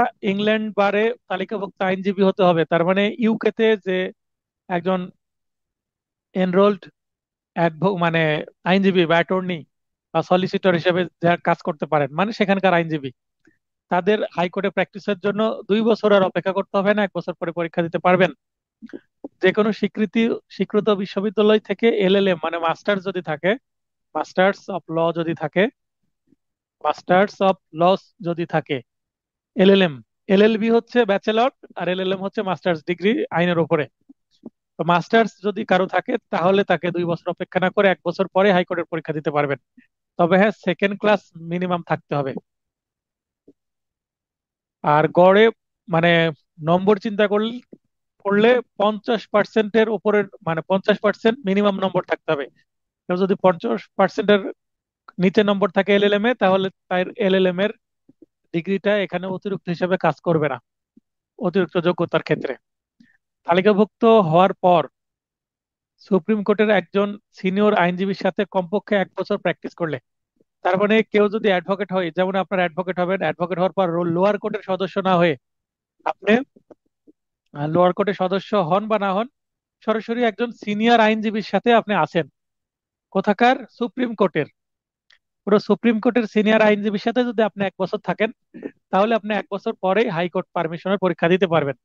আপনাকে 2 বছর অপেক্ষা করতে হবে না। তাহলে 3টা অতিরিক্ত যোগ্যতার কথা এখানে উল্লেখ আছে। 75(a), আমার আগের নোটে এখানে মানে বিধি সংখ্যা একটু কম ছিল, আপনাদের জন্য আমি বিধি সংখ্যা কয়েকটা বৃদ্ধি করে দিয়েছি, কারণ নতুন নতুন জায়গা থেকে প্রশ্ন আসছে, যদি এখান থেকে প্রশ্ন আসে তাই। Law reform committee, human rights and aid committee, house committee, relief committee, roll and publication committee. Enrolment committee পরীক্ষা নেবে, ফলাফল প্রকাশ করবে, কিন্তু রোল অ্যান্ড পাবলিকেশন কমিটি এই সেই ফলাফল এবং সবকিছু যে রেজিস্টার এগুলো মেনটেন করে। মানে বাংলাদেশ বার কাউন্সিলের যত প্রেসের কাজ সবগুলোই এই পাবলিকেশন কমিটি করে। কমপ্লেন্ট অ্যান্ড ভিজিলেন্স কমিটি, এই কমিটি সমূহের প্রতিটি সদস্য হবে 5 জন। মানে যতগুলো কমিটির কথা বলা হচ্ছে এরা কিন্তু অতিরিক্ত কমিটি। আবার আপনার আইন শিক্ষা কমিটিও আছে। আইন শিক্ষা কমিটির সেখানে কিন্তু আমরা দেখেছি যে 9 জন। তো এখানে যে কমিটির কথা বলা হচ্ছে সেখানে 5 জন। আবার আমরা দেখেছি নির্বাহী কমিটি, তারপরে আর্থিক কমিটি এবং এনরোলমেন্ট কমিটি, সেখানেও কিন্তু 5 জন করে। তা কমিটিতে 5 জন করে থাকা কমন, কিন্তু শুধুমাত্র আইন শিক্ষা কমিটিতেই 9 জন। বিধি 75(b), প্রতিটি অভিযোগ কমপ্লেন্ট অ্যান্ড ভিজিলেন্স কমিটিতে জমা হবে, অনুসন্ধান শেষে ব্যবস্থা গ্রহণ করবে নির্বাহী কমিটি। তার মানে একটা দরখাস্ত করা হয় সচিব বরাবর কোনো অ্যাডভোকেটের বিরুদ্ধে, বা যে কোনো কমপ্লেন্ট সচিব বরাবর যাবে এবং সচিব সেটা ফরওয়ার্ড করে কমপ্লেন্ট অ্যান্ড ভিজিলেন্স কমিটিতে, এবং সেটা বিচার যদি ট্রাইব্যুনালে হওয়া লাগে ট্রাইব্যুনালে হবে, এবং ভিজিলেন্স কমিটি সেটা সিদ্ধান্ত নেবে এটা কোথায় যাচ্ছে। তারপরে যখন ফাইনাল কোনো জাজমেন্ট বা রায় আসলো বা সিদ্ধান্ত আসলো, এই সিদ্ধান্ত আবার এক্সিকিউটিভ বা নির্বাহী কমিটি কি করবে? বাস্তবায়ন করবে। 75 বি খুবই গুরুত্বপূর্ণ। বিধি 91, বার কাউন্সিল কমিটির সদস্যদের পদ শূন্য হওয়া বা বাতিল হওয়ার কারণগুলো কি কি? সাধারণত 4টি কারণে পদ ভ্যাকম হয় বা বাতিল হয় বা শূন্য শূন্য হয়। পদত্যাগপত্র, কেউ যদি নিজে থেকে রেজিগনেশন দিয়ে দেয়, তাহলে সচিব বরাবর রেজিগনেশন দিয়ে দিলেই তার পদটা শূন্য হয়ে গেল। মানে বার কাউন্সিলের সদস্য ওনার আর ভালো লাগছে না সদস্য পদ থাকতে, তিনি রেজিগনেশন দিয়ে দিলেন, সচিবের কাছে দরখাস্ত দিয়ে দিল, তার পদ বাতিল হয়ে গেল, তার পদটা শূন্য হয়ে গেল। অপসারণ, আইনজীবীর তালিকা থেকে নাম অপসারণ বা রিমুভ। মনে করেন বাংলাদেশ বার কাউন্সিলের সদস্য তিনি ঠিকই, কিন্তু কোনো কারণে তিনি অসৎ আচরণ করেছেন, কোনোভাবে তার মানে আইনজীবী হিসাবে যে তালিকা সেটাই শেষ, মানে তিনি আর অ্যাডভোকেট নাই, লাইসেন্স নিয়ে নেওয়া হয়েছে, রিমুভ করা হয়েছে। তাহলে রিমুভ করা হলে তিনি যদি অ্যাডভোকেটই না থাকেন, তাহলে বার কাউন্সিলের সদস্য হওয়ার তো যোগ্যতাই শেষ। তাই তার পদ শূন্য হয়ে যাবে, অ্যাডভোকেটও না, বার কাউন্সিলের সদস্যও থাকতে পারবেন না। মিটিং এ অনুপস্থিত থাকলে, চেয়ারম্যানের অনুমতি ব্যতীত পরপর 3টি মিটিং এ যদি অনুপস্থিত থাকেন, চেয়ারম্যান জানে না এই লোক, এই সদস্য পরপর 3টা মিটিং, সাধারণ মিটিং এ আসেননি, সেক্ষেত্রে তার পদ অটোমেটিক শূন্য হয়ে যাবে। বি- বিচারক হলে, এটাকে বলে এলিভেটেড মানে পদোন্নতি, অন্য একটা ভাষা আছে প্রমোশন। প্রমোশন বা এলিভেটেড যদি হয়ে যান, তার মানে তিনি বার কাউন্সিলের একজন কি সদস্য, কিন্তু তিনি যেমন কিছুদিন আগে বেশ কয়েকজন জাস্টিস হয়ে গেলেন, তো বিচারক বা জাস্টিস যদি হয়ে যান সুপ্রিম কোর্টের, তাহলে তিনি সুপ্রিম কোর্টের জাস্টিস হওয়ার পরে আর এই সদস্য তার সাধারণত থাকবে না। তবে তিনি আবার এনরোলমেন্ট কমিটির সদস্য হিসেবে ফিরেও আসতে পারেন। এই হলো পদ শূন্য বা বাতিল হওয়ার উপায় বা মাধ্যম হচ্ছে 4টি, যেটা 91 বিধিতে উল্লেখ আছে।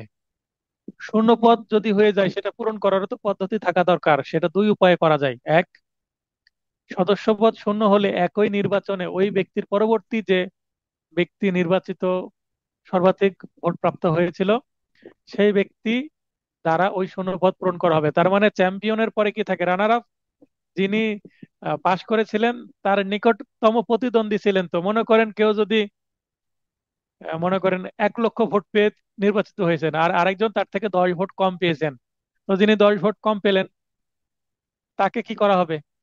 নিয়ে নেওয়া হবে তার শূন্য পদের জায়গায়, কারণ তিনি সে যোগ্য ব্যক্তি যে তিনিই হতে পারতেন, যদি যিনি নির্বাচিত হয়েছেন তিনি নির্বাচিত না হলে তো তিনিই হতেন, তাই কাছাকাছি ভোট পেয়েছেন তাই। তবে সেইরূপ কোনো যদি ব্যক্তি না পাওয়া গেলে, কখন পাওয়া যাবে না? যখন মানে নির্বাচন ছাড়া মানে কোনো প্রতিদ্বন্দ্বিতা ছাড়াই কেউ যদি নির্বাচিত হয়, তাহলে কি হবে? এরকম লোক পাওয়া যাবে না। আবার কে যদি অ্যাটর্নি জেনারেল পদত্যাগ করেন, তাহলে অ্যাটর্নি জেনারেলের যে পদ শূন্য হয়ে যাবে, সেটা তো আর নির্বাচনের মাধ্যমে উনি আসেননি। তাহলে কিভাবে হবে? বার কাউন্সিল নির্বাচন করার যোগ্যতা সম্পন্ন ব্যক্তিকে কোঅপশন এর মাধ্যমে যোগ্য শূন্যতা পূরণ করতে হবে। এই হচ্ছে 2টি উপায়। তো এখান থেকেও দেখেন বিগত সালে বেশ কিছু প্রশ্ন আসছে, আপনারা দেখে নেবেন। আজকের সর্বশেষ পড়া হচ্ছে পার্ট 4, আচরণবিধি বা canons, canons of professional conduct and etiquette. এটা আবার কি একটু পড়ে নিই, কিভাবে আসলো, কোথা থেকে আসলো। 1965 সালের আইনজীবী ও বার কাউন্সিল আইনের, এটা আইন মানে অ্যাক্ট, এটা ছিল অ্যাক্ট নট অর্ডার বা রুলস। এই অ্যাক্ট বা আইনের 48 কিউ ধারায়, যেহেতু এটা অ্যাক্ট, অ্যাক্টের কি হয়? ধারা হয়। 48 কিউ ধারায় প্রদত্ত ক্ষমতা বলে এবং 1969 সালের 5 জানুয়ারি তারিখে গৃহীত সিদ্ধান্ত অনুযায়ী বাংলাদেশ বার কাউন্সিল কর্তৃক প্রণীত আইনজীবীদের অবশ্য পালনীয় দায়িত্ব কর্তব্যসমূহ পেশাগত আচরণ ও শিষ্টাচার বিধিমালা বা ইংরেজিতে ক্যাননস অফ প্রফেশনাল কন্ডাক্ট এন্ড ইটিকুইট নামে পরিচিত। তো এটা পাকিস্তান আমলে তৈরি হয়েছে, তখন পাকিস্তান বার কাউন্সিল ছিল। তো সেখানে যেগুলো তৈরি হয়েছে সেগুলো আবার বাংলাদেশ বার কাউন্সিলের অ্যাডভোকেটদের জন্য গ্রহণ করেছেন। এ বিধিমালায় 4টি অধ্যায় আছে এবং প্রতিটা অধ্যায়ে একাধিক বিধি সহ মোট 42টি বিধি বিধি আছে। তো আমরা দেখে নিই যে কয়টি, 4টি অধ্যায়ে কয়টি করে বিধি আছে। একটা ক্লু দেওয়া আছে, কৌশল দেওয়া আছে। যেমন অধ্যায় একে বিধির সংখ্যা হচ্ছে 11। দেখেন একের সাথে 11-র খুব সুন্দর মিল আছে। এক যেমন বিজোড় সংখ্যা, 11ও বিজোড় সংখ্যা। আবার একের একের কি আছে, মিল আছে সংখ্যাগত। আর যার প্রতি আচরণ, অধ্যায় একে হচ্ছে একজন অ্যাডভোকেট আরেকজন অ্যাডভোকেটের সাথে কি আচরণ করবে সেটা বলা আছে, অর্থাৎ অ্যাডভোকেটের পরস্পরের আচরণ কেমন হবে সেটা 11টি বিধিতে উল্লেখ করা আছে। দ্বিতীয় অধ্যায়, এখানে 14টি বিধিমালা আছে। অধ্যায় দ্বিতীয় দেখেন 2-এর সাথে 14-র মিল আছে, কি জোড় সংখ্যা, 2 হচ্ছে জোড় সংখ্যা, 14 জোড় সংখ্যা। এটা হচ্ছে মক্কেলের প্রতি আচরণের কথা বলা হয়েছে। তার মানে একজন অ্যাডভোকেট একজন মক্কেলের সাথে কেমন আচরণ করবে সেটা বলা হয়েছে দ্বিতীয় অধ্যায় 14টি বিধিতে। তৃতীয় অধ্যায় 3-এর সাথে 9-এর খুব সুন্দর মিল আছে, কারণ 3ও বিজোড় 9ও বিজোড়, আবার 3 দিয়ে 9-কে ভাগ দেওয়া যায়। একটু আগে 2 দিয়ে কিন্তু আবার 14-কে ভাগ দেওয়া যায়, মানে নিঃশেষে বিভাজ্য, এভাবেও মিল আছে সুন্দর। তাহলে এটা আদালতে, তার মানে তৃতীয় অধ্যায় হচ্ছে একজন অ্যাডভোকেট আদালত মানে বিচারকের সাথে কেমন আচরণ করবে সেটা বলা আছে 9টি বিধিতে।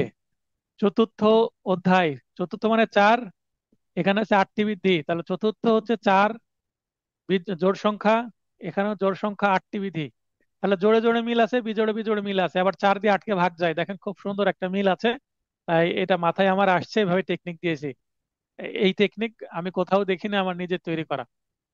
তাহলে চতুর্থ অধ্যায় হচ্ছে জনসাধারণের প্রতি কেমন আচরণ হবে সেইটা। তো প্রথম অধ্যায় হচ্ছে অ্যাডভোকেটের সাথে কি আচরণ করবে, মানে পারস্পরিক আচরণ। দ্বিতীয় অধ্যায় হচ্ছে মক্কেলের সাথে কি আচরণ করবে। তৃতীয় অধ্যায়ে একজন অ্যাডভোকেট আদালতের সাথে কি কি আচরণ করবে। এবং চতুর্থ অধ্যায় হচ্ছে জনগণের সাথে কেমন আচরণ করবে সেইটা হচ্ছে বলা আছে, মানে অধ্যায়গুলোর বিষয়বস্তু। তো অধ্যায়গুলোর বিষয়বস্তু মনে রাখার জন্য কিন্তু আমি এখানে একটা টেকনিক ব্যবহার করেছি, একটা বাক্য দিয়ে। কি বাক্য? অ্যাডভোকেট মক্কেলের পক্ষে আদালতে মামলা পরিচালনা করে জনসাধারণের উপকার করে। কিভাবে? অ্যাডভোকেট যদি মামলা পরিচালনা না করে তাহলে মানুষ তো কি করবে, কোর্টে যে মারামারি করবে, জনগণ মারামারি করবে। মামলা বা আদালত আছে বলেই তো নিজেরা আইন হাতে তুলে নেয় না, অনেকেই তুলে নেয়। যদি আদালত বা অ্যাডভোকেট মামলা না নিত তাহলে তো মারামারি করে আরো অবস্থা খারাপ হয়ে যেত। তাই এটা একটা কাল্পনিক আমি এবং অনেকটা সত্য নির্ভর বাক্য দিয়ে দিয়েছি। তাহলে এখান থেকে অ্যাডভোকেট মক্কেলের পক্ষে আদালতে মামলা পরিচালনা করে জনসাধারণের উপকার করে, এইটা কথা যদি আমি মনে রাখতে পারি তাহলে অ্যাডভোকেট মক্কেল আদালত জনসাধারণ একেবারে সিরিয়ালে অধ্যায় ভিত্তিক শিরোনাম মনে থাকবে খুব সুন্দর করে। এটার আবার ইংলিশ একটা টেকনিক আছে। ইংলিশে অধ্যায়কে চ্যাপ্টার বলা হচ্ছে চ্যাপ্টার 1, নাম্বার অফ রুলস। মানে ওড, ইভেন, ওড মানে বিজোড়, ইভেন মানে জোড়। একটু আগে আমরা বাংলাতে জোড় বিজোড় দেখলাম, এখানে দেখেন 11-কে 1 দিয়ে ভাগ দেওয়া যায়, 14-কে 2 দিয়ে ভাগ দেওয়া যায়, 9 দিয়ে 3 দিয়ে ভাগ দেওয়া যায়, 8-কে 4 দিয়ে ভাগ দেওয়া যায়, অলরেডি আমরা এখানে দেখেছি। তো এখানে আবার কন্ডাক্ট উইথ রিগার্ড টু মানে কার সাথে কি আচরণ। প্রথমে আমরা জানলাম উপরে অ্যাডভোকেট, এখানেও অ্যাডভোকেট আছে। উপরে আমরা জানলাম মক্কেলের ইংলিশ হচ্ছে ক্লায়েন্ট। তারপরে কোর্ট মানে আদালতের ওপর, আদালতের প্রতি। তারপরে পাবলিক মানে জনসাধারণ। তো এইটা দেখেন ACLCOP, এটাকে আবার বলা হয় অ্যালফাবেটিক্যাল অর্ডার। আমরা ডিকশনারিতে দেখি দিয়ে যতগুলো শব্দ আছে প্রথমে থাকে, তাহলে প্রথমে, তারপরে CLCO, CL আগে থাকবে, CO পরে থাকবে, কারণ এল আর ও এর মধ্যে এল আগে থাকে এবং পি পরে থাকবে। তো এখানে আমরা এভাবে মনে রাখতে পারবো। এটা কেন? এখান থেকে MCQ প্রশ্ন আসে, একটা আচরণবিধি তুলে দিয়ে বলা হয় এটা কত অধ্যায়ের বিষয়বস্তু বা এটা কার প্রতি আচরণবিধি, তখন আপনাদের এই টেকনিক গুলো কাজে লাগবে। এরপর আমরা চলে আসি অধ্যায় 1-এ। অধ্যায় 1, অ্যাডভোকেটদের পারস্পরিক আচরণ, মানে একজন অ্যাডভোকেট আরেকটা অ্যাডভোকেটের সাথে কেমন আচরণ করবে। 11টি আছে।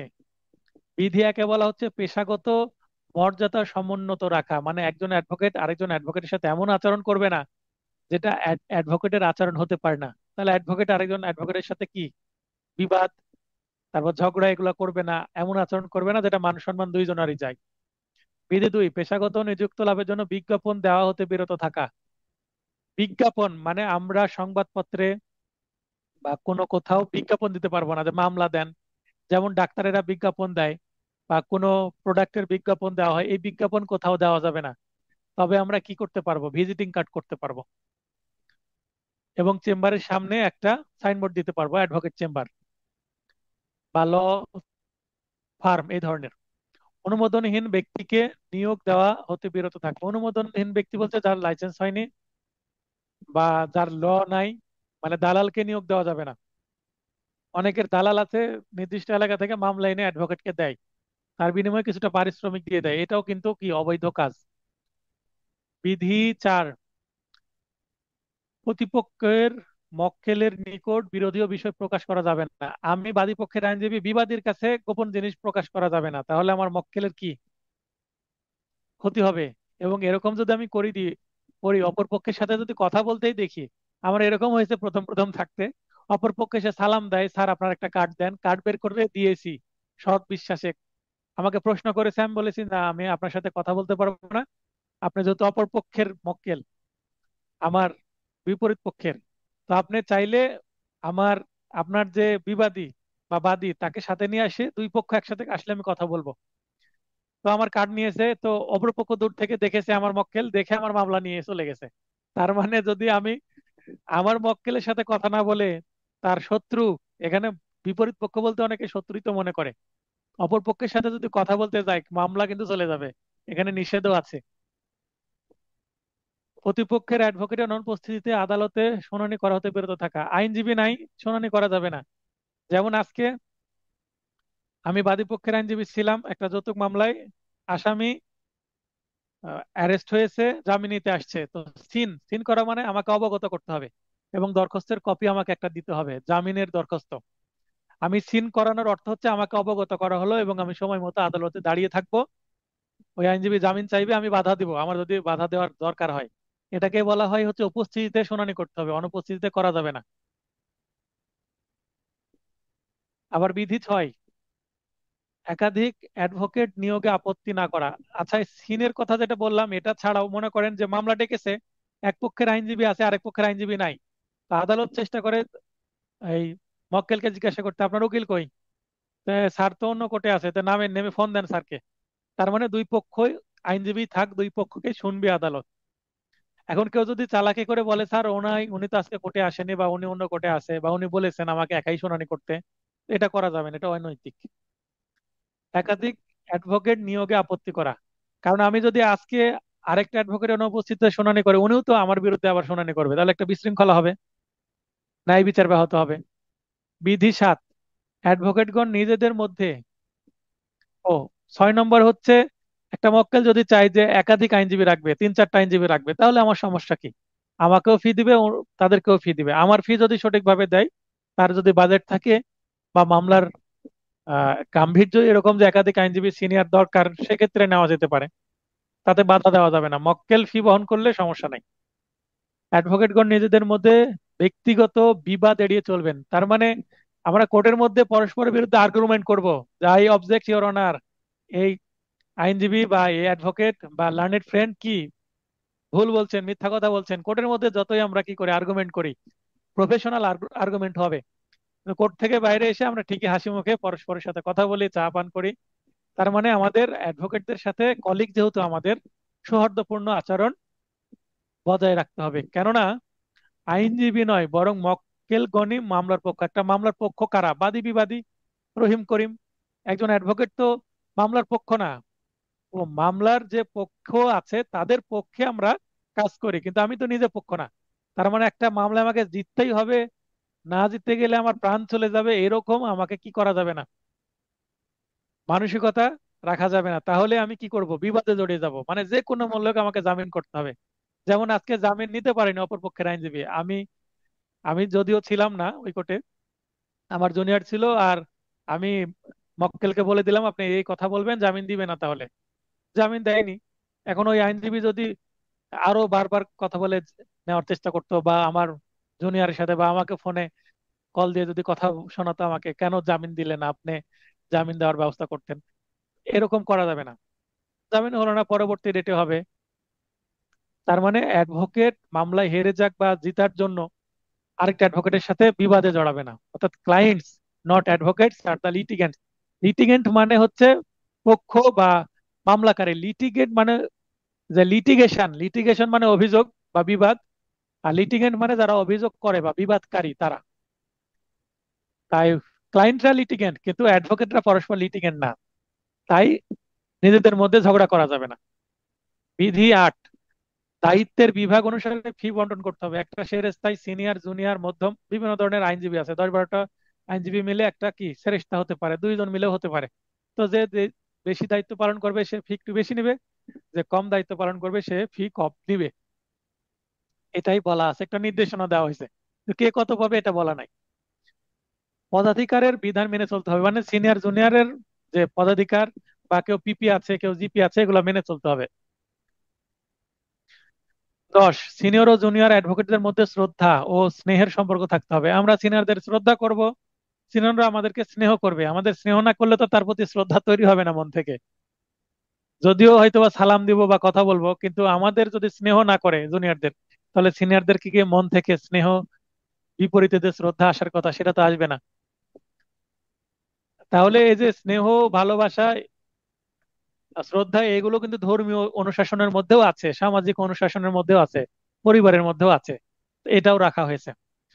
একাধিক অ্যাডভোকেটদের মধ্যে সিনিয়রকে মামলা পরিচালনার সুযোগ দেওয়া। মনে করেন আমরা একটা মামলায় 3-5জন অ্যাডভোকেট দাঁড়িয়েছি, তো যিনি সিনিয়র আছেন তাকে একটু বললাম স্যার আপনি আগে বলেন, তারপরে যেগুলো সমস্যা হবে সেগুলো আমরা বলছি, যেগুলো বাদ পড়ে যাবে আমরা হেল্প করছি। এটাই হচ্ছে নিয়ম। মানে সিনিয়র আছেন, সিনিয়র আগে বলবেন, এটা একটু সিনিয়রকে সম্মান দেওয়া।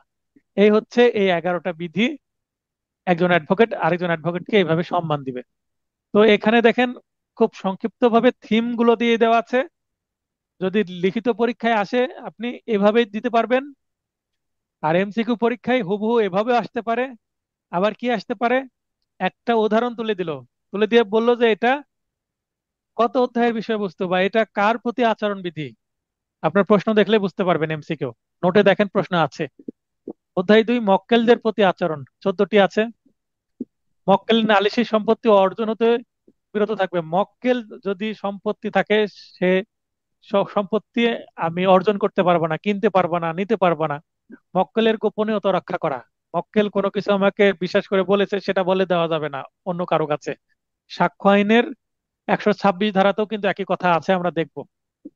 অপরপক্ষের সাথে সম্পর্ক থাকলে তা প্রকাশ করতে হবে। তার মানে মনে করেন যে একজন আমার কাছে মামলা করতে আসছে, এখন বিবাদী যে হবে সে আমার আত্মীয়। এখন আমি বলবো ভাই আপনি যার বিরুদ্ধে মামলা করতে আসছেন সে তো আমার আত্মীয়, সে আমার বড় ভাই, তা আপনি আমার বড় ভাইয়ের বিরুদ্ধে মামলা করতে আসছেন, আমি এই মামলা নিতে পারবো না ভাই। অথবা আমার পরিবারের একজন বা আমার গ্রামের আমার খুব ভালো সম্পর্ক তার সাথে, বা আমার বন্ধু, তা আমার বন্ধুর বিরুদ্ধে আমি মামলা নিতে পারবো না ভাই বলে আগেই সতর্ক করে দিতে হবে। তাহলে উনি আমাকে মামলা না দিয়ে অন্য কারো কাছে দিবে। তারপরেও যদি বলে না আপনি, আমি বিশ্বাস করি যে আপনি নিবেন, তো আমি নিব কি নিব না পরের বিষয়, কিন্তু আগে প্রকাশ করতে হবে। উভয় পক্ষে নিযুক্ত না হওয়া, তার মানে এটাকে বলে কনফ্লিক্টিং ইন্টারেস্ট, মানে আমি বাদী আবার আমি বিবাদী, মানে আমি কনের জামা মানে বাবা, আমি আবার বরের বাবা, এটা হওয়া যাবে না। তার মানে বাদী এবং বিবাদী উভয় পক্ষে একজন অ্যাডভোকেট নিযুক্ত হতে পারবে না, হয় বাদী অথবা বিবাদী, দুই পক্ষে হওয়া যাবে না। তাহলে এটা কিন্তু অন্যায় হবে, অসদাচরণ হবে। ফি এর পরিবর্তে মক্কেলের নালিশি সম্পত্তি গ্রহণ করা হতে বিরত থাকা। আমরা 1 নম্বরে যেটা বললাম যে সম্পত্তি অর্জন, নালিশি সম্পত্তি বলতে যে সম্পত্তি নিয়ে মামলা হচ্ছে সেটা আমি নিতেই পারবো না। আর 5 নম্বরে বলছে আমি ফি যে আমাকে দেওয়ার কথা 1 লক্ষ টাকা একটা মামলায়, 1 লক্ষ টাকা না দিয়ে বলছে স্যার আমার 1 কাঠা জমি আমি লিখে দিচ্ছি এই মামলার, 5 কাঠা তো আমি পেলাম মামলায়, 1 কাঠা আপনি নিয়ে নেন স্যার ফি এর পরিবর্তে, এটাও করা যাবে না। নিজের সম্পত্তির সাথে মক্কেলের সম্পত্তি একত্রিতকরণ করা নিষেধ বা বিরত থাকতে হবে। এটা আবার কি, মনে করেন মক্কেল আমাকে 5 লক্ষ টাকা দিল কি করার জন্য, মামলা পরিচালনা করার জন্য। এর মধ্যে আমাকে কি করতে হবে, আচ্ছা 5 লক্ষ হলে বেশি হয়, মনে করেন 50,000 টাকা দিল, 50,000 টাকার মধ্যে আমাকে কোর্ট ফি কিনতে হবে। সিভিল মামলায় কোর্ট ফি দেওয়া লাগে 40,000, 50,000 টাকা এরকম। তো মনে করেন 50,000 টাকা বললো স্যার এটা আপনি কোর্ট ফি কিনবেন, ওকালতনামা কিনবেন, এগুলো মামলার খরচ, আর ফি আলাদা করে আপনাকে 20,000 দিব। তো আমি বললাম ভাই ফিটা আগে দেন, তো বললো স্যার ফি আমি 1 সপ্তাহ পরে দিব। এখন এই যে মক্কেলের যে এই মামলার কোর্ট ফি এবং অন্যান্য কাগজ কেনার টাকা যদি আমি খরচ করে ফেলি এবং আমার ফি হিসাবে 20,000 টাকা আগে কেটে নিই, সেটা করা যাবে না। এটাকে বলা হচ্ছে একত্রিতকরণ। মামলা দায়েরে প্ররোচনা প্রদান করা যাবে না। একজন আমার কাছে আসলো, মামলা হবে না, আমি বলছি মামলা করেন, আমি আপনাকে জিতাই দিব, মানে তাকে মামলা করার জন্য উৎসাহিত করা যাবে না। মক্কেলকে আইন ভঙ্গের পরামর্শ দেওয়া যাবে না। একজন এসে বলল, ভাই এ তো খুব ঝামেলা করে, কি করব, মারবো নাকি? অনেকে বলে, ভাই মারেন এমন ভাবে যেন তার হাড় না ভাঙে এবং দেখা না যায়, মানে শরীরের নিচের অংশে মারেন, উপরের অংশে মারবেন না, রক্ত যেন না বের হয়, এরকম পরামর্শ অনেকে দিয়ে থাকে, আমি শুনেছি। তো এটা করা যাবে না, আইন ভঙ্গের পরামর্শ দেওয়া যাবে না। আবার অন্যের সম্পত্তি জোর করে দখল, নিয়ে নেবো স্যার, না নিয়ে নেওয়া যাবে না। বুদ্ধি কি স্যার, বল আমাকে শিখিয়ে দেন। কোনো বুদ্ধি দেওয়া যাবে না আইন ভঙ্গের, আইন নিজের হাতে তোলা যাবে না। অপরাধীর পক্ষে মামলা পরিচালনায় অনীহা প্রকাশ করা যাবে না। একজন আসছে, এসে বলছে, স্যার আমি ভুল ক্রমে একটা অপরাধ করে ফেলছি স্যার, আমি আমি চাই আপনাকে আমার পক্ষে মামলা পরিচালনা করেন। তো অনীহা প্রকাশ করা যাবে না, নিতে হবে। নিতে বাধ্য নই আমি, কিন্তু নিতে হবে। তার মানে অনেকে আছে নেই না এই ধরনের মামলা, এরকম একটা জিনিস। আর হয়তোবা নেয়, কিছু ক্ষেত্রে নিল, কিছু ক্ষেত্রে নিল না। অনীহা এক জিনিস, আর মানে নিতেই হবে। মানে এখানে বলা হচ্ছে না যে আমাকে নিতেই হবে। আমি কোনো মামলা নিব কি নিব না, আমার তো একটা ব্যক্তিগত স্বাধীনতা আছে, তো অ্যাডভোকেট হিসেবে তো সেটা থাকবে, কিন্তু অনীহা দেখানো যাবে না, মানে যাই আসছে অপরাধী হলে অপরাধীর পক্ষে মামলাই নিচ্ছে না, তো এটা করা যাবে না। তার মানে আপনি ওই যে আসামির পক্ষে মামলা নিবেন না, এটা করলে, এটা সাধারণত করে না সবাই, কারণ আসামির পক্ষে মামলা পরিচালনা করলে তো ইনকাম বেশি হয়, জামিন করানো, খালাস করালে। পারিশ্রমিকের অতিরিক্ত উৎকোষ গ্রহণ করা হতে বিরত থাকা, মানে একজন ঠিক আছে 20,000 টাকা দিল এবং বললো যে আপনাকে আরো 50,000 টাকা দিচ্ছি যেন জামিনটা হয় বা খালাস হয়। প্রয়োজনে আপনি কি করেন, বিচারককে একটু ম্যানেজ করেন। তো বিচারককে ম্যানেজ করতে গেলে তো বিচারককে ঘুষ দিতে হবে, এবং ঘুষ দিতে গেলে কি হবে, অসৎ আচরণ হবে। এবং কিছুদিন আগে একজনের অ্যাডভোকেট লাইসেন্স চলে গেল এই কাজ করতে গিয়ে। এই উৎকোষ মানে কিন্তু ঘুষ। তাহলে অ্যাডভোকেট নিজেও ঘুষ নিতে পারবে না, এবং মামলার যে ন্যায় বিচার ব্যাহত করার জন্য কোনো কাজ করার জন্য কিন্তু উৎকোষ বা ঘুষ নিতে পারবে না। ফি নির্ধারণের ক্ষেত্রে মক্কেলের সাথে বিবাদে জড়ানো যাবে না। আমরা পড়ছি মক্কেলের সাথে কি করা যাবে না সেটা। মামলা পরিচালনার ক্ষেত্রে ব্যক্তিগত বিশ্বাস পরিহার করা, মানে আমি মামলা পরিচালনা করি, ভাই এটা হবে, আপনি জিতবেনই ভাই, এই মামলায় আপনার হারার কোনো কারণই নাই, এভাবে গ্যারান্টি দেওয়া যাবে না। কোনো মামলায় সাক্ষী হলে মামলাটি অন্য অ্যাডভোকেটকে পরিচালনার দায়িত্ব দেওয়া। অন্য একটা মামলা হচ্ছে, এই মামলায় যদি মনে করেন যে আমি সাক্ষী হিসেবে উপস্থিত থাকবো, কারণ এই মামলার সম্পর্কে আমি জানি ভালো, আমি সাক্ষী দিলে আমার মক্কেলের উপকার হবে, তাহলে আপনি ওই মামলাটা আর পরিচালনা না করে অন্য একজন অ্যাডভোকেটকে দায়িত্ব দিয়ে দেন মামলা পরিচালনা, এবং ওই মামলার আপনি সাক্ষী হয়ে যাবেন। তার মানে যেই মামলায় আপনি সাক্ষী হবেন, ওই মামলা আপনি অ্যাডভোকেট হিসাবে থাকতে পারবেন না। সাক্ষী মানে সাক্ষী, তখন আর অ্যাডভোকেট না। কোনো বিশেষ দিনে মামলা পরিচালনায় মক্কেলকে বাধ্য করা যাবে না। ভাই আপনি এই দিন জামিন ধরেন, ভাই এই দিন জামিন ধরলে ভালো হবে, হয়তোবা তার কোনো ঝামেলা আছে, তো মক্কেলকে বাধ্য করা যাবে না। মক্কেলকে কনভিন্স করতে পারে যে ভাই আগামী রবিবারে আমি একটু ঝামেলায় থাকবো, আগামী রবিবারে না সোমবারে আমি জামিন করে দিচ্ছি, বা সোমবারে জামিন ধরবো, তো আপনি সোমবারই করেন ভাই। মক্কেলকে অনুরোধ করতে পারেন, কিন্তু বাধ্য করা যাবে না এই দিনই করতে হবে। মক্কেল চাচ্ছে যে পরের সপ্তাহে জামিন ধরতে, আপনি চাচ্ছেন এই সপ্তাহে জামিন ধরতে, মানে মক্কেলকে বাধ্য করা যাবে না, কনভিন্স করতে হবে। আদালতের প্রতি দায়িত্ব, আদালতের প্রতি শ্রদ্ধাশীল মনোভাব রাখতে হবে, মানে আদালতে ইওর অনার স্যার এভাবে সম্বোধন করতে হবে। আদালতের সাথে ভদ্রভাবে কথা বলতে হবে। আদালতের নির্দেশ অমান্য করতে মক্কেলকে পরামর্শ দেওয়া যাবে না। আদালত যেটা বলছে, আদালত বলছে হাজির হতে হবে, মক্কেল বলতে হাজির হওয়ার দরকার নাই। তারপর আদালত নিষেধাজ্ঞা দিয়েছে, ইনজাংশন দিয়েছে, নিষেধাজ্ঞা ভঙ্গ করতে নির্দেশ মানে পরামর্শ দিচ্ছে মক্কেলকে, এটা করা যাবে না। বিচারককে বিভ্রান্ত করা যাবে না, মানে বিচারককে মিসলিড করা বলে, এখানে পাশে লিখে রাখতে পারেন মিসলিড, মানে একটা ভুলভাল আইন আপনি বলছেন যেটা আপনি নিজেই জানেন না, তাহলে আদালত আপনার কথায় কনভিন্সড হয়ে জামিন দিয়ে দিবে বা আপনার পক্ষে সিদ্ধান্ত আসবে। বার ও বেঞ্চ, বার বলতে সকল অ্যাডভোকেটস কে বার বলা হয়, আর বেঞ্চ বলতে সকল বিচারককে সমষ্টিগতভাবে বেঞ্চ। বার হচ্ছে একটা নাউন, এটাকে বলা হয় কালেকটিভ নাউন, আপনারা জানেন। নাউন 5 প্রকার: common noun, proper noun, common noun, collective noun. তো এইভাবে 5 প্রকারের নাউন আছে, তো এটা একটা কালেকটিভ নাউন। যেমন ফ্যামিলি একটা গ্রুপ অফ পিপল, তেমনি বার হচ্ছে গ্রুপ অফ অ্যাডভোকেটস, মানে পুরো অ্যাডভোকেটকে বার বলা হয়। আর বেঞ্চ বলতে সকল বিচারককে বেঞ্চ বলা হয়। তাহলে বিচারক এবং আইনজীবীদের মধ্যে, মানে অ্যাডভোকেট ও বিচারকের মধ্যে পেশাদারিত্বের সম্পর্ক বজায় রাখা। তার মানে বন্ধুত্বপূর্ণ সম্পর্ক এই লেভেলে নিয়ে যাওয়া যাবে না কোনো বিচারকের সাথে, যেটা হয়তোবা আপনার পক্ষে তিনি রায় দিতে কি করেন, কনভিন্সড হয়ে যান। মানে বন্ধুত্ব করা যাবে না বিচারকের সাথে, এটা বোঝানো হচ্ছে। আবার বিচারকের সাথে শত্রুতাও করা যাবে না, পেশাদারিত্ব থাকতে হবে, প্রফেশনাল রিলেশন রাখতে হবে। প্রফেশনালের বাইরে কিন্তু আপনার যাওয়া যাবে না। এখন যদি প্রশ্ন করেন যে অ্যাডভোকেট কোনো বিচারক পরিবারে কি বিয়ে শাদীর ঘটতে পারে না, ঘটতেই পারে। সেই ক্ষেত্রে কি করা হবে, যে ওই একই এলাকায় যদি তার বিচার হয় এবং জানতে পারে, তাহলে ওই আত্মীয়, যিনি বিচারক, ওই আত্মীয়র কোর্টে ওই অ্যাডভোকেট কি করতে পারবে না, শুনানি করতে পারবে না। এই ধরনেরও বিধান আছে, সাধারণত এটা হয়। তাহলে আবার কি হয়ে যাবে, বায়াস হয়ে যাবেন উনি। সরকারি আইনজীবী কর্তৃক ন্যায় বিচার নিশ্চিত করা, এটা বারবার আসে বিধি 5। চলমান মামলার বিষয়ে খবরের কাগজে সংবাদ প্রদান করা যাবে না, মামলা শেষ হলে দেওয়া যাবে, মামলা চলাকালীন দেওয়া যাবে না। বিচারক নির্বাচনে রাজনৈতিক প্রভাবমুক্ত থাকা, বিজ্ঞ আদালতে যথা সময়ে হাজির থাকা, বিজ্ঞ অ্যাডভোকেটকে অহেতুক পরামর্শ প্রদান করা যাবে না, বিজ্ঞ আদালতকে পরামর্শ দেওয়া যাবে না। 4, জনগণের প্রতি আচরণ 8টি আছে। কাউকে হয়রানি করার উদ্দেশ্যে মামলা করা হলে তা পরিচালনা না করা। একজন যদি হয়রানি মিথ্যা মামলা করতে চায়, ওই মামলা নেওয়াই যাবে না। অপর পক্ষের সাথে ভালো ব্যবহার করা, কাউকে হয়রানি করার উদ্দেশ্যে দেওয়ানি মামলা করা হলে তা পরিচালনা করতে অস্বীকৃতি জানা, মানে বিবাদী হিসাবে মামলা করা যায়, পরিচালনা করা যাবে না। আর 1 নাম্বার হচ্ছে বাদীর পক্ষে, 3 নাম্বার বিবাদীর পক্ষে।